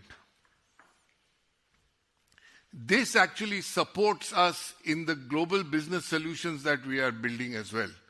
This will help us also to move out of the temporary service agreements or the TSAs that we have with Unilever. And we are looking at a broader scope. So include not just, the usual finance and HR back office stuff, but also in areas of digital services, marketing, and many more. And we are building a couple of hubs around the world. We've just signed with the government of Maharashtra an MOU to set up a big global business services setup in Pune, in India. We will set up one in Central Eastern Europe and one in Mexico. I think the biggest advantage that you get here is, apart from the big ERP implementation, if you have a lot of your back office processes running in one location, the use of hyper-automation, agenting, etc., really gives you efficiency at scale. It's something that I've done before. We've recruited Florence Mui, who has done this for 3 large multinationals. So we are really up and running and ready to implement. Last but not the least is the reinvestment that we are going to make. 2 big areas. One is on CapEx. You see here that about 40% will go towards growth. There is the cabinet expansion we talked about, the innovation, but also the capacity expansion, not in terms of new factories, but the debottlenecking that we have to do. The other 40% is on productivity. The savings of 500 million are not going to come for free. So that I explained that in detail. And then, of course, you will have a remaining 20% which goes into quality, compliance, and ESG-related expenses. The other area that we are looking at is our spend on advertising and promotion. And what I'd like to leave with you is 3 things that we are focused on: digitizing, social impact, and better activation. So instead of spending a big chunk of the money on producing assets, we need really to have a lot of it in activation. And that line, as we go more and more towards social, is getting blurred with the influencers and others that get used to this. The first priority in this is not to jump from 12.4 to 13. The first priority is actually to spend the 12.4 better. And if we need to up that amount, our financial plan and balance sheet give us that flexibility. The other area, of course, is working capital. I've spoken about it a couple of times. The inventory reductions that we are doing, our receivables is actually in a very good place. We hardly have any overdues. So we collect on time. We have good payment terms, which we adhere to. And we work on negative working capital. So as we grow sales, that negative working capital will grow, and that gives us a little benefit into our free cash flow. So what does this mean for the free cash flow? The biggest contributor is the improvement in profitability, and this is the bridge that we have kind of built to give you a good idea of what are the main drivers. The main driver for closing the profitability gap, medium to longer term, is the driving of volumes. Yes, there is a certain amount of price inflation, most of it which gets covered by pricing. You heard Gerardo saying that he wants to get into areas like the dollar clubs and the value channels. For that, we have to run the productivity program so that our cost of the product becomes low enough so that we make good margins. So part of it is reinvested. Over a longer period of time, we believe we have the strength in our brands to offset inflation with pricing. So basically what you get is then the volume mix and overall productivity, which is going to drive the increase in margins. In this plan, we have for material related inflation about 2.7% and for non-material related about 3%. Would be about 2% if you exclude Turkey. Turkey, given the hyperinflationary nature and the fact that it's our second largest business, has a big impact on the overall mix. So this happens to the EBITDA. I want to also mention here, just for clarity, that this is the average annual increase that we are going to drive over the period. Again, you could have years which is a little bit less, year which is a little bit more, but this is the average that we are driving, and as we come to the years, we will give more clarity. What does this do for cash flow? I think quite a significant step up. If you look at the average cash flow between 22 and 24, we were around the 6 billion. You see that we will plan to go in 28, 29 between 0.8 to a billion. That's roughly a 50% step up. Most of it coming from the improvement in earnings and a very good free cash flow conversion. So cash flow conversion to our net income will be high. What does this do? This higher return, etc., actually put us in a starting position of a very good return on invested capital. We are at 23%. A lot of people were surprised by this number. I got a lot of questions, is goodwill included, not included, whatever. Everything is included. The goodwill that we have for brands like Yasso, etc., are all included. This is the ROIC. It will have a temporary effect of going down a bit because we will have to acquire the business in India. That will add a little bit of goodwill. A couple of other countries, we will also make investments, but we will still be in and around the 20%, which is a fantastic return for our business and among our peer group. I also want to leave you with a few important points about our business as we exit from Unilever. Our hard currency, soft currency profile is significantly different from Unilever. We have 70% of our business operating in hard currencies. So what Peter showed you earlier as well.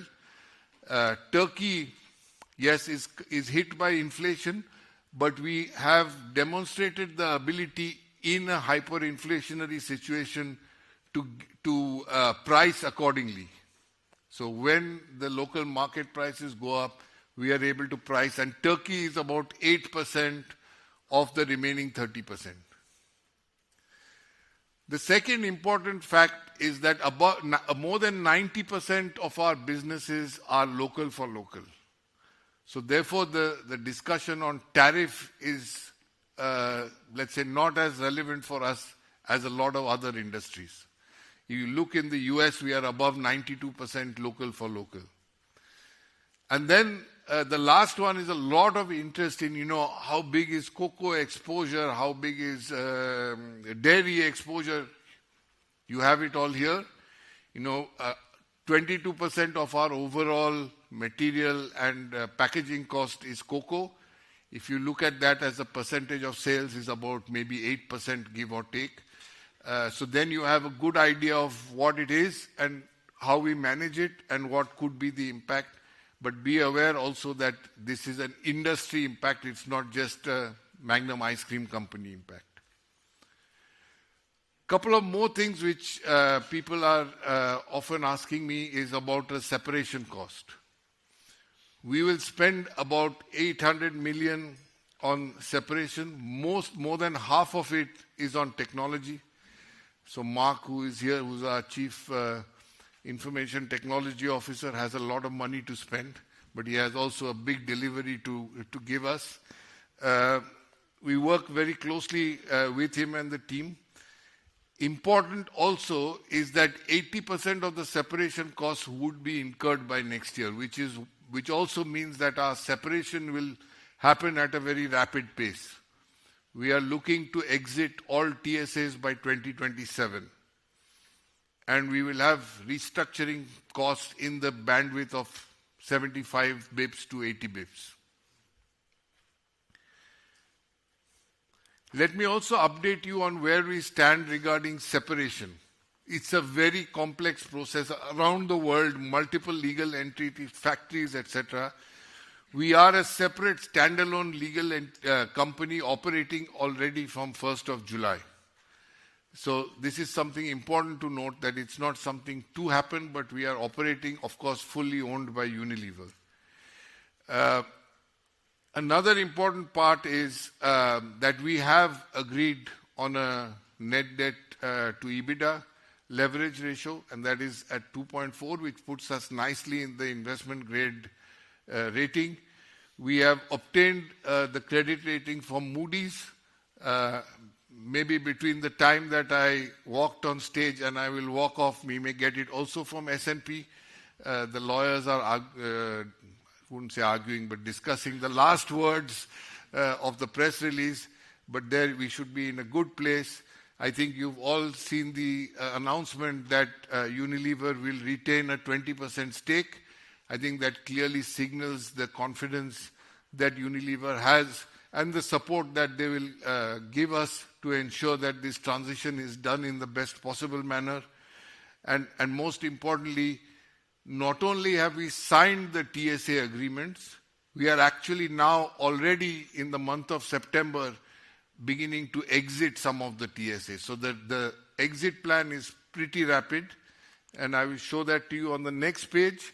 Bulk of the TSA is on IT costs, 60%. And why have we done this? Because we have chosen the most de-risked approach to separation. If we had rushed this, there could have been instability in the business. We continue on Unilever systems. We worked out a way where the data, etc., is fully separated within our control, and over time we will start the rollouts of our own ERP system. There's 15% in terms of finance and supply chain back office that will transition to us as we ramp up our global business solutions. There's a little bit in real estate which we share, and then 20% in other smaller things like fleet management, etc., which we are exiting as we work the new contracts. So this, you see, again, by end of next year, we would have exited 70% of the TSAs. And that's pretty rapid because, for a company which has its day one in November this year, within a year, we would have exited 70% of our TSAs. Let me then take you on to the capital allocation policy. I want to repeat, our strategy is based on driving organic growth, and therefore we have ensured that the financial plan has the right amount of investments we need. We will have a very competitive dividend policy compared to our peer group. We have a payout ratio of 40 to 60%. The first dividends we will pay out for next year in 2027. I heard a few questions do we have to wait 2 years for dividend? Absolutely not. Since we are part of Unilever for almost all of this year, the dividend for this year for the ice cream business and all of Unilever will be paid by Unilever. And then from next year, as we run the full year, we will start paying dividends. So there is no dividend holiday in the plan. We do retain the ability of doing bolt-on M&A where we need to. So that's also important. If there are opportunities that come in particular areas that we want to invest. We have the flexibility to do that. And we think that by doing this, we give a good balance between attractive shareholder returns, but also maintaining a solid grade investment rating. And that brings me to the overall financial framework, which is the growth of the top line of 3 to 5% on an average, the margin expansion 40 to 60 basis points, strong improvement in free cash flow, a very, very competitive return on invested capital, a strong balance sheet with investment grade leverage, and an effective tax rate of 25 to 27%. That's also roughly in the range of companies that are doing the kind of business mix that we have.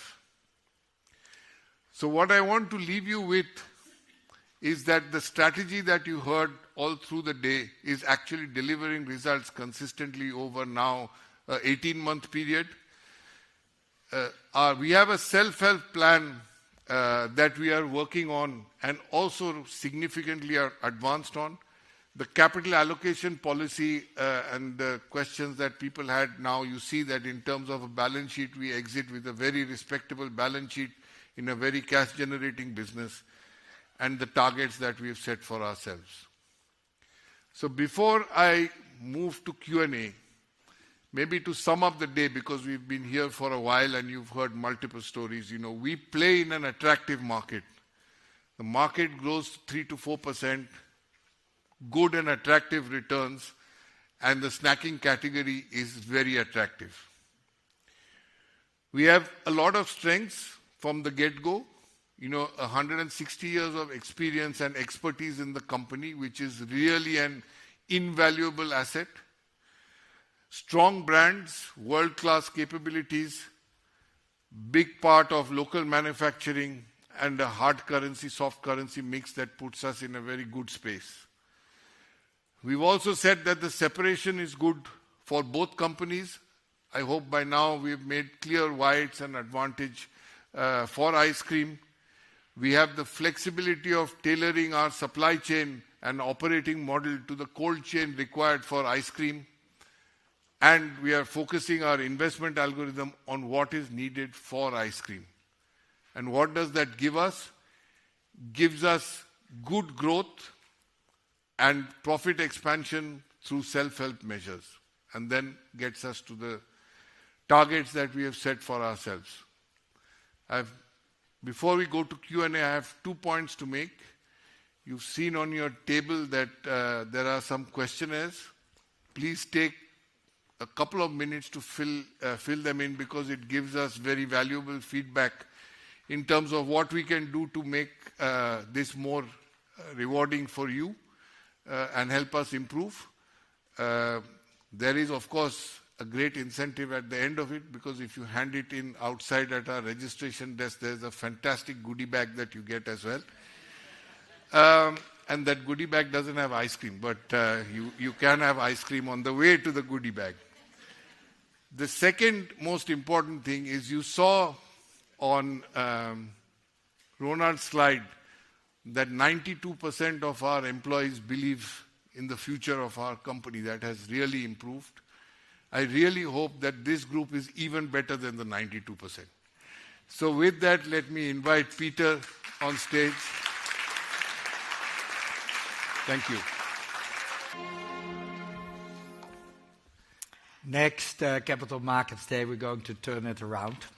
Then I will be the calm guy, and Abhijit will be the excited guy, and so we can flop this. No, we're actually, I must say, I feel very privileged. We're actually a really nice team. You always, when you start a new job, will you have work with a great group of people? We were in the lucky circumstance that we could form our team. It's hard work, but we have a lot of fun as well. Questions and answers. Yes, let's go to Warren Q&A. has his hand up. It's indeed the same. Put your hand up. People on the webcast, you can type it in the chat, and we'll get it into the room. Thank you, Warren. Thank you. Warren Ackerman from Barclays, and two from Abhishek. You've guided on EBITDA margin, not EBIT margin. Obviously, you can't put EBITDA in the bank, so I'm just imagining that's due to Turkey it's due to higher depreciation as on CapEx. Can you give us some help on how Turkey can swing the numbers for you? And on the go forward on depreciation and amortization, it looks like 5% is the starting point. What your expectation is for D&A going forward as CapEx goes up? Are you confident, basically, that you can grow EBIT in hard currency? And why not guide on EBITDA? And then the second one, on Ronald's presentation, EPS growth is part of the LTIP criteria. Are you able to tell us what the criteria for EPS is on the LTIP in terms of getting the full payout? And would that be a good guide to what you think EPS growth could be for the Magnum Group? Thank you. I think that was 3 questions, Warren. Yeah, but let me, a couple. So I think you answered the first question, right? The reason why we put EBITDA instead of EBIT is that the depreciation element, because of inflation accounting in Turkey, has an impact either up or down, depends on which way the currency goes. What happens is typically you have to recalculate your investment, your capital assets in Turkey from the time of inception and re-depreciate it. So the reason why we gave EBITDA is that you see operational improvement and it gives clarity to our organization on the elements that they can handle. So I think that is one. On the EPS, I think the answer is relatively simple because we still have not gone through our REMCO. Our board, as you know, is in the form, still in the stage of being formed. We will make a proposal to our remuneration committee, and then as soon as that is finalized, we will have that made public as well. It's just a bit too early now. Good. Over there. Does anyone have a mic? Thanks, Lotte. Hi, Jeremy Fialco, HSBC. Coming back to some of the regional presentations, I know that Peter will be able to give some perspective on this. You talked about getting growth from some of the value retailers, doing a little bit more at sort of lower prices.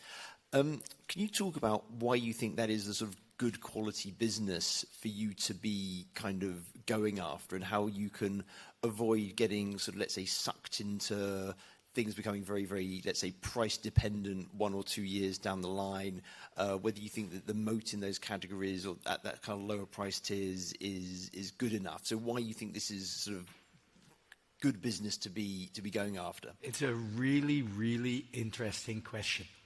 A couple of years ago, the strategy is we're beauty foods and we focus only on the premium parts of our portfolio, brands, channels, customers. And it did not work. Everything we gained on mix, we lost in utilization. And when you then don't have a magical God fairy that can wish all these factories away, actually your profit doesn't improve. Actually, we moved out of Dollar and Club. Amazing channels. In Liquid IV, the business in Costco was above and beyond. We moved out to improve our margin. We're very happy to move in. We need to fight ourselves back in, because once you move out, you know, they don't just open the door. You need to come with really good plans. You know, we talked about that during the presentation. But it is really good for the economics of this business to drive volumes through the pipes, in the factory, in the distribution. Not only ours, but also our distributors have capacity, more volumes through, margins up. So we're very bullish about that, whether that is Aldi, Lidl in Europe, or whether it's drug, or whether it's club, or whether it's dollar stores, really important. And a shame that we pulled out by choice. More questions from the room. Maybe over there? Nope.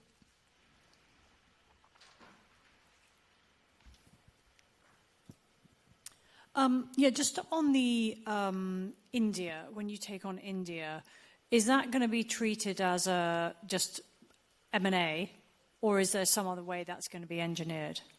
No, it's so in India, it's a joint venture, or kind of, there's a public shareholding, and Unilever, I think, owns 62.9%. So India is going through a separate demerger process following regulatory approvals. The good news is that most approvals are now in place, including the shareholder approval. I think we got a vote of 99.7%.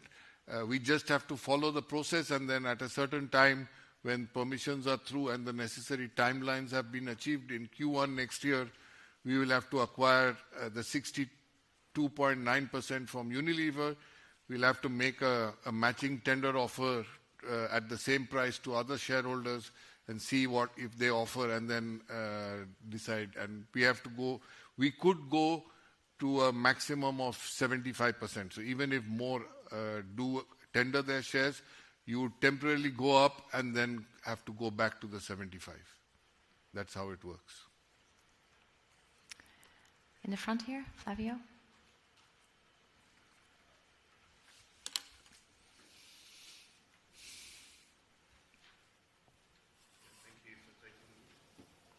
Thank you for taking another question from me.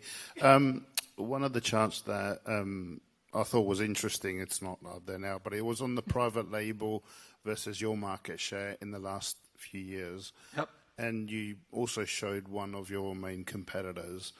And what intrigued me was that your share was quite negatively correlated with the performance of private label. It seemed that you're more susceptible to private label pressures than your main competitor.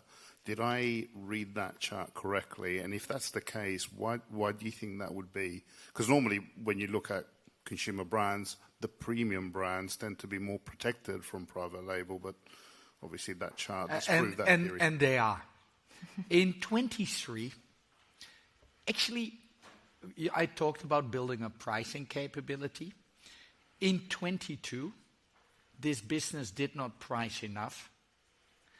In 23, we had to compensate not pricing enough in 22, and we sort of doubled up on pricing. And as you can see, you probably have read in the reports, we actually lost more volume than we gained on pricing. And who took that volume? It was especially a European problem. It went straight into private label. And once we started to correct that, and we could correct because there is an insane amount of productivity savings, so partly pricing, productivity saving, it straight came back. It was shot in our own foot. Just like pulling out of the Dollar General Club. You know, why would you do that? Yeah, we have a question there in the back. Jeff? Oh, or Jeff. I like you after this. Sorry, thank you. So 2 questions, if I may. The first one is, are you able to provide any sort of guidance as to the likely ballpark cost of the Indian acquisition next year, just so that can get factored into people's forecasts? And secondly, just coming back to the point on EBIT margins, you know, I appreciate that Turkey will add volatility and it's impossible to predict.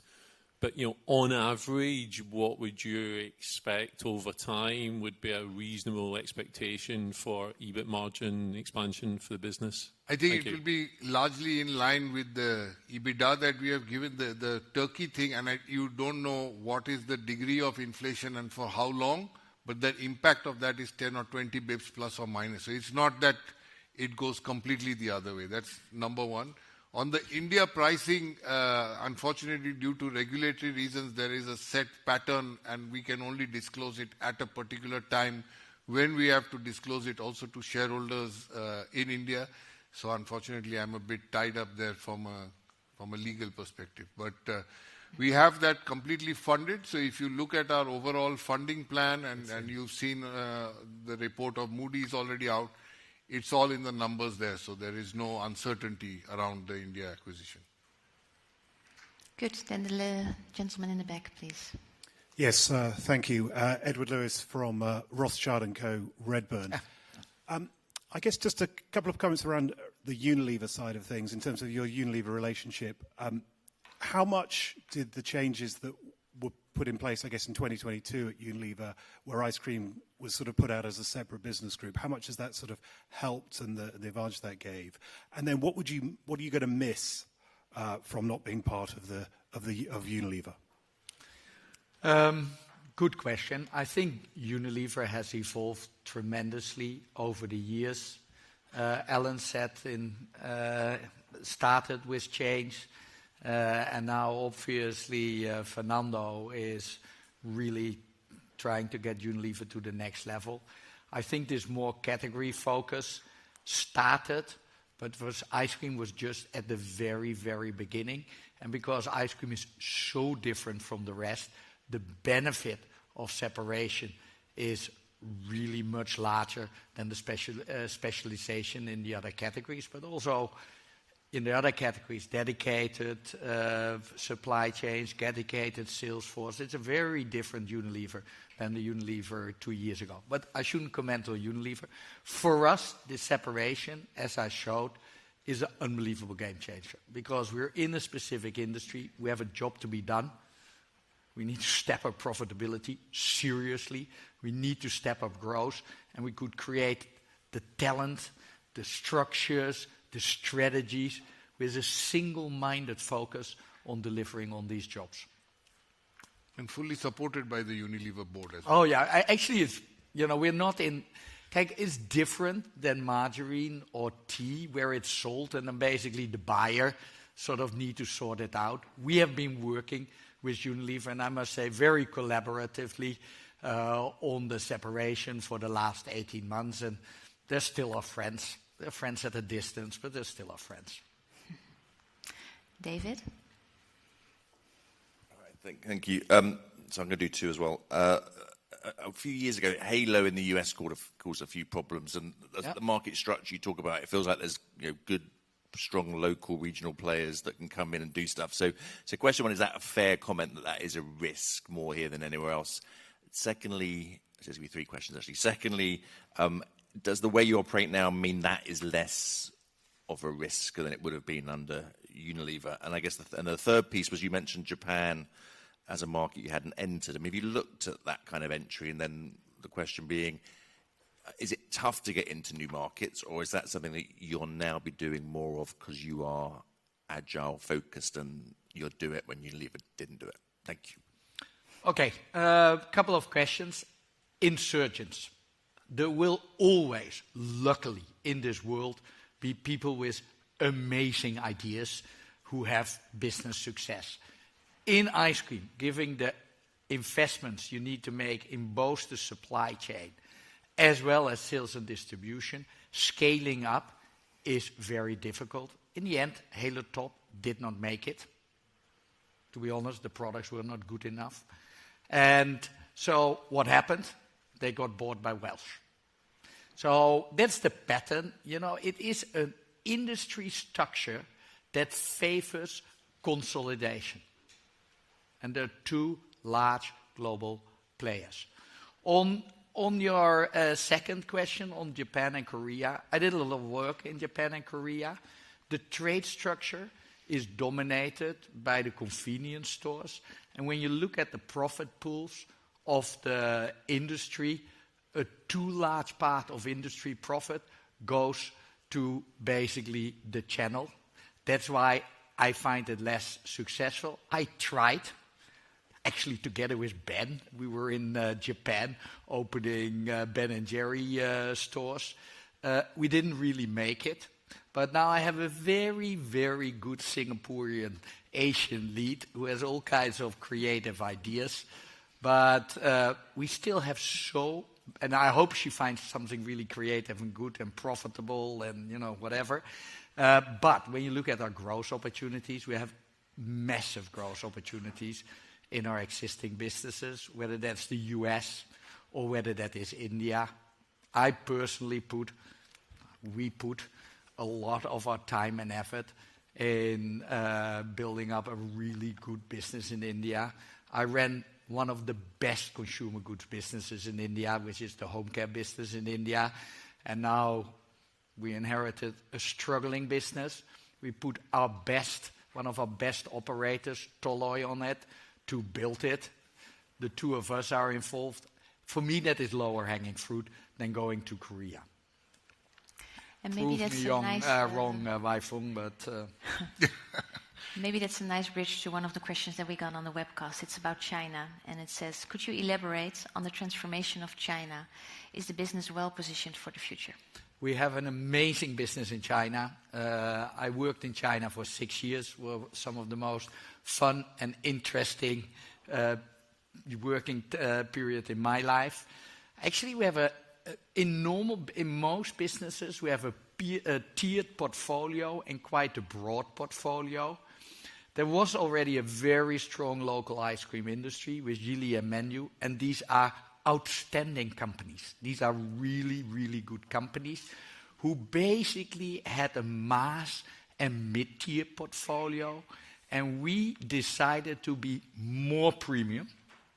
Magnum, Cornetto are unbelievable power brands, and in our go-to-market, more regionally focused, more convenience store, more e-commerce. One of the reasons why Fong got this job, because she actually did the makeover of Unilever China sales from offline to online. This is the focus of the business. We had in 23 and 24, the business was wobbling a bit. We basically put a new boss in, changed the team, changed the strategy, changed the portfolio, changed the distributor margin structure, and I'm very happy that we are humming again. We should hum a bit faster, Wai-Fung, but we are humming again, and it's actually a nicely profitable business. In the first half, growing double digit. It's great to be in China, because China is by far the most competitive ice cream market in the world. It's the most competitive market in many areas, and we, over a 20-year period, have proven that we can compete in China. And, you know, the products you tasted, the 7-layer stick, is an improvement on a Yili product. We're now rolling it out to the rest of the world, and it's flying off the shelf. So I think increasingly, China will also become a source of innovation. I go there once, twice a year. Next year, I promise, Wai-Fung, I will live there for the whole month of May. You're amazed by the innovation power of China. And it's the way they digitize sales, the way they digitize their factories, the robotics, but also marketing execution. China is an amazing market for ice cream, not only for cars, also for ice cream. I saw some more hands here in the front. And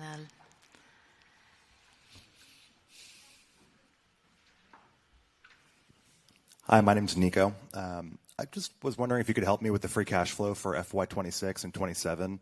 I guess I should take the base of the average free cash flow, and then those cash costs, I imagine they're 100% cash, or the costs are cash. Largely, yeah. And so with the Hindustan acquisition, these one-off costs, the dividends, does that mean that your balance sheet actually levers up? And also, can you disclose the lease component? Is there a heavy component of leases here? Yeah, there is, and I can disclose it, but it has to happen with the prospectus. That's just legally, so that will come to you before the date of the listing.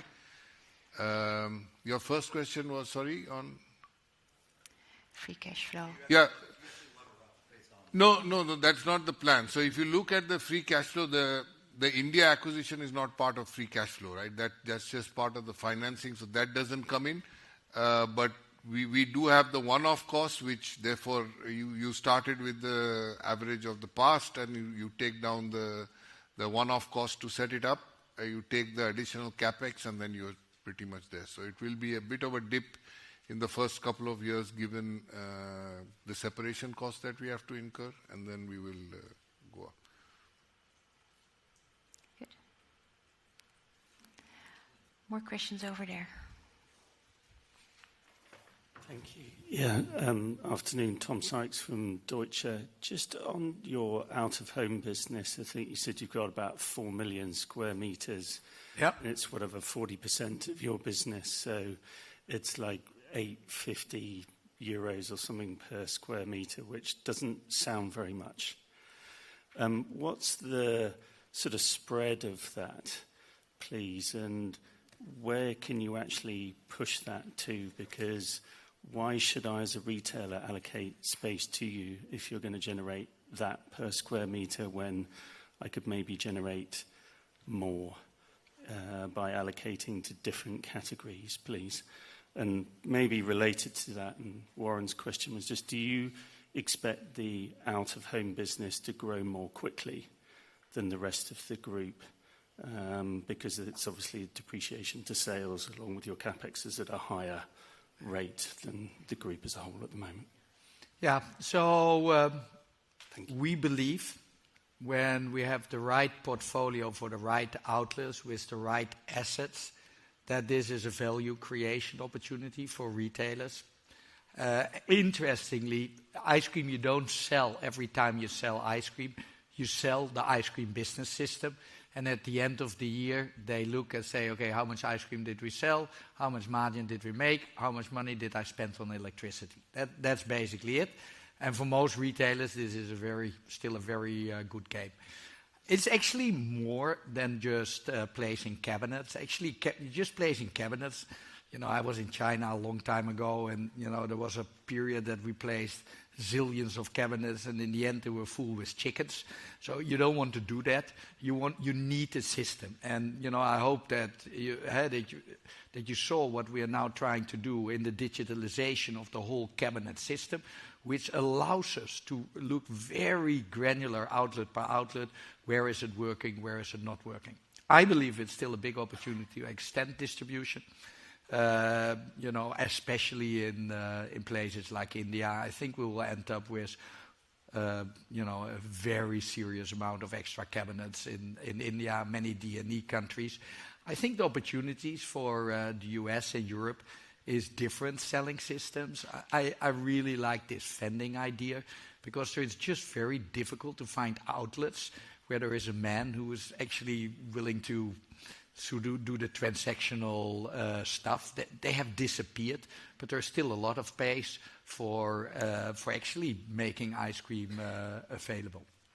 You know, the return on cabinets is basically 2 to 3 years, basically on the location. So we are not constraining anything, but we want people to put a proper system in place. It's not like it's a sort of cabinets for free bonanza.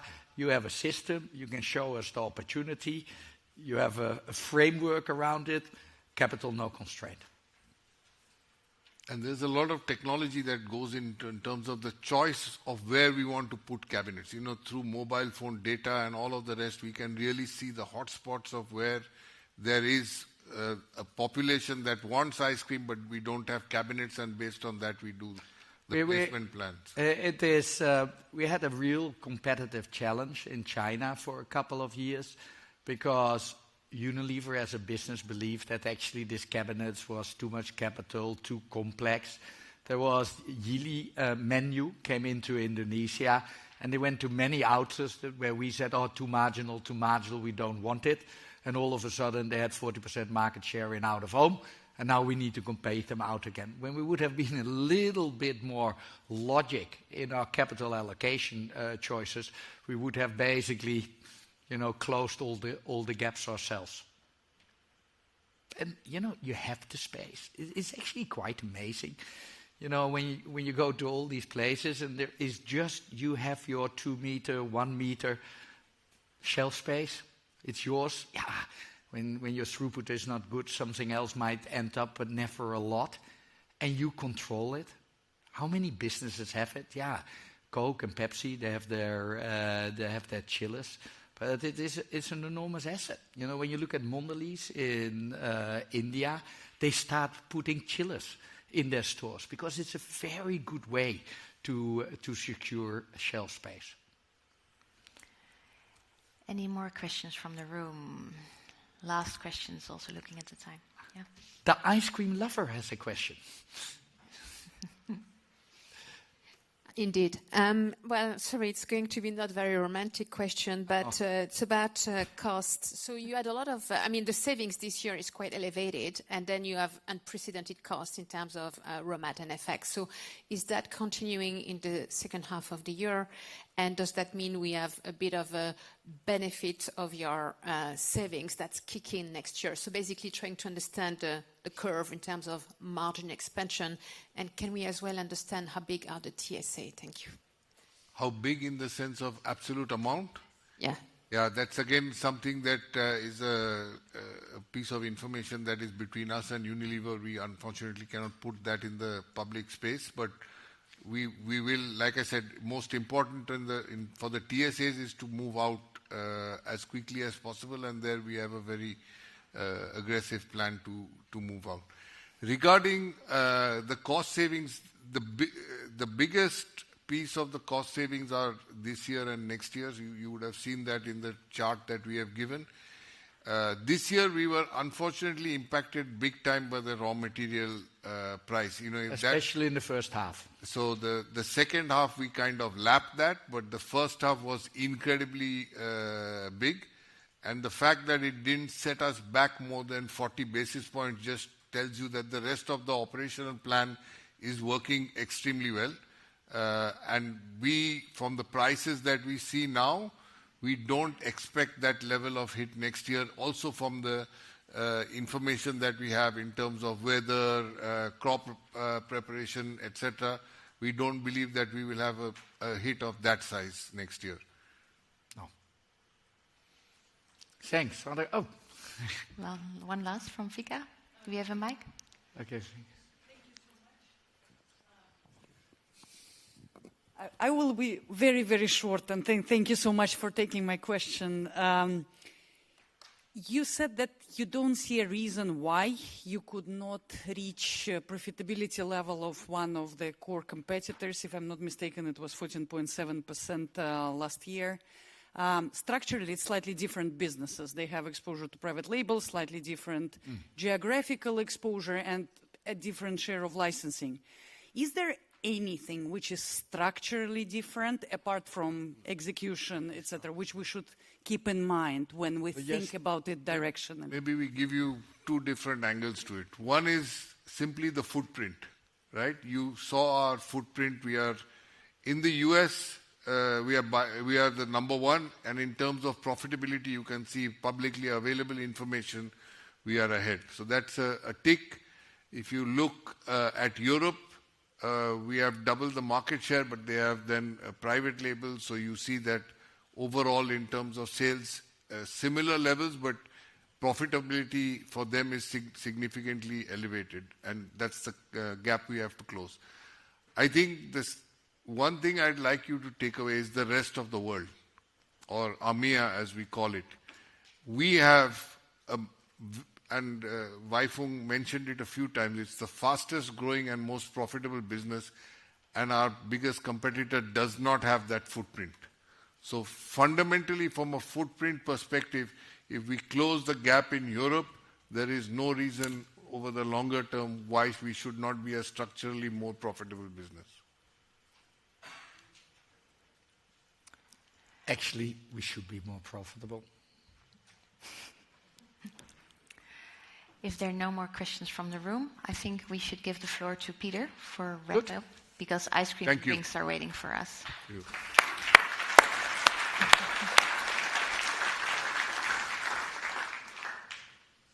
you. You know, 18 months ago, Ian and Hein asked me, Peter, would you be interested to do so? And I said, I'm not really sure.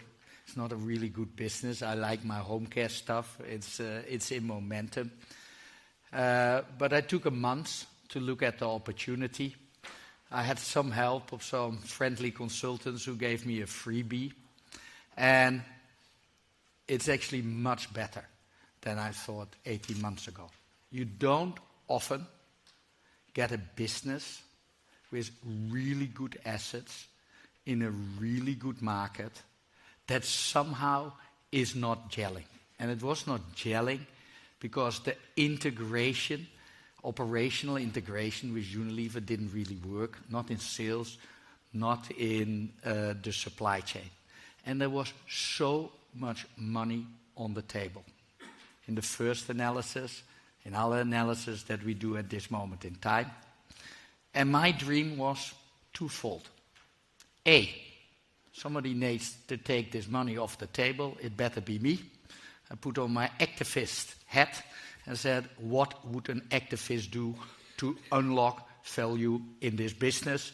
And we created a plan, and we shared the plan with you. Not all our ambition, but the plan. The second thing I said to myself, I'm in this business now for a really long time in consumer goods. What is the sort of business where a 24-year-old Peter or Abhijit would love to work?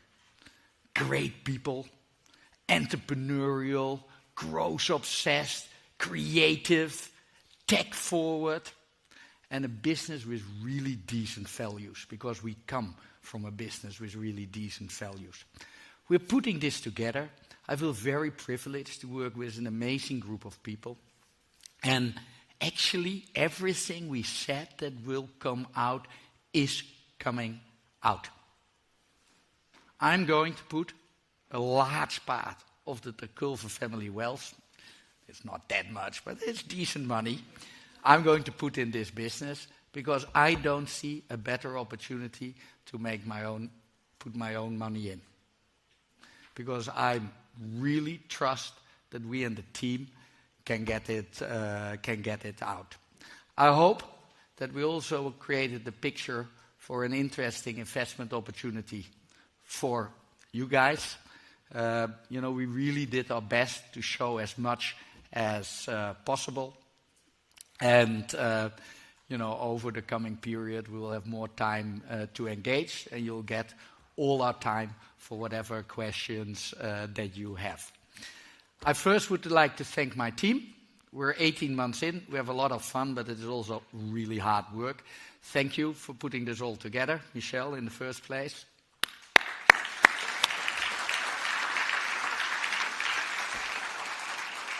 And then I have to thank you, because you are here with this huge group. It's a huge commitment. Some people have flown in from far, and only for ice cream. You don't have to do that.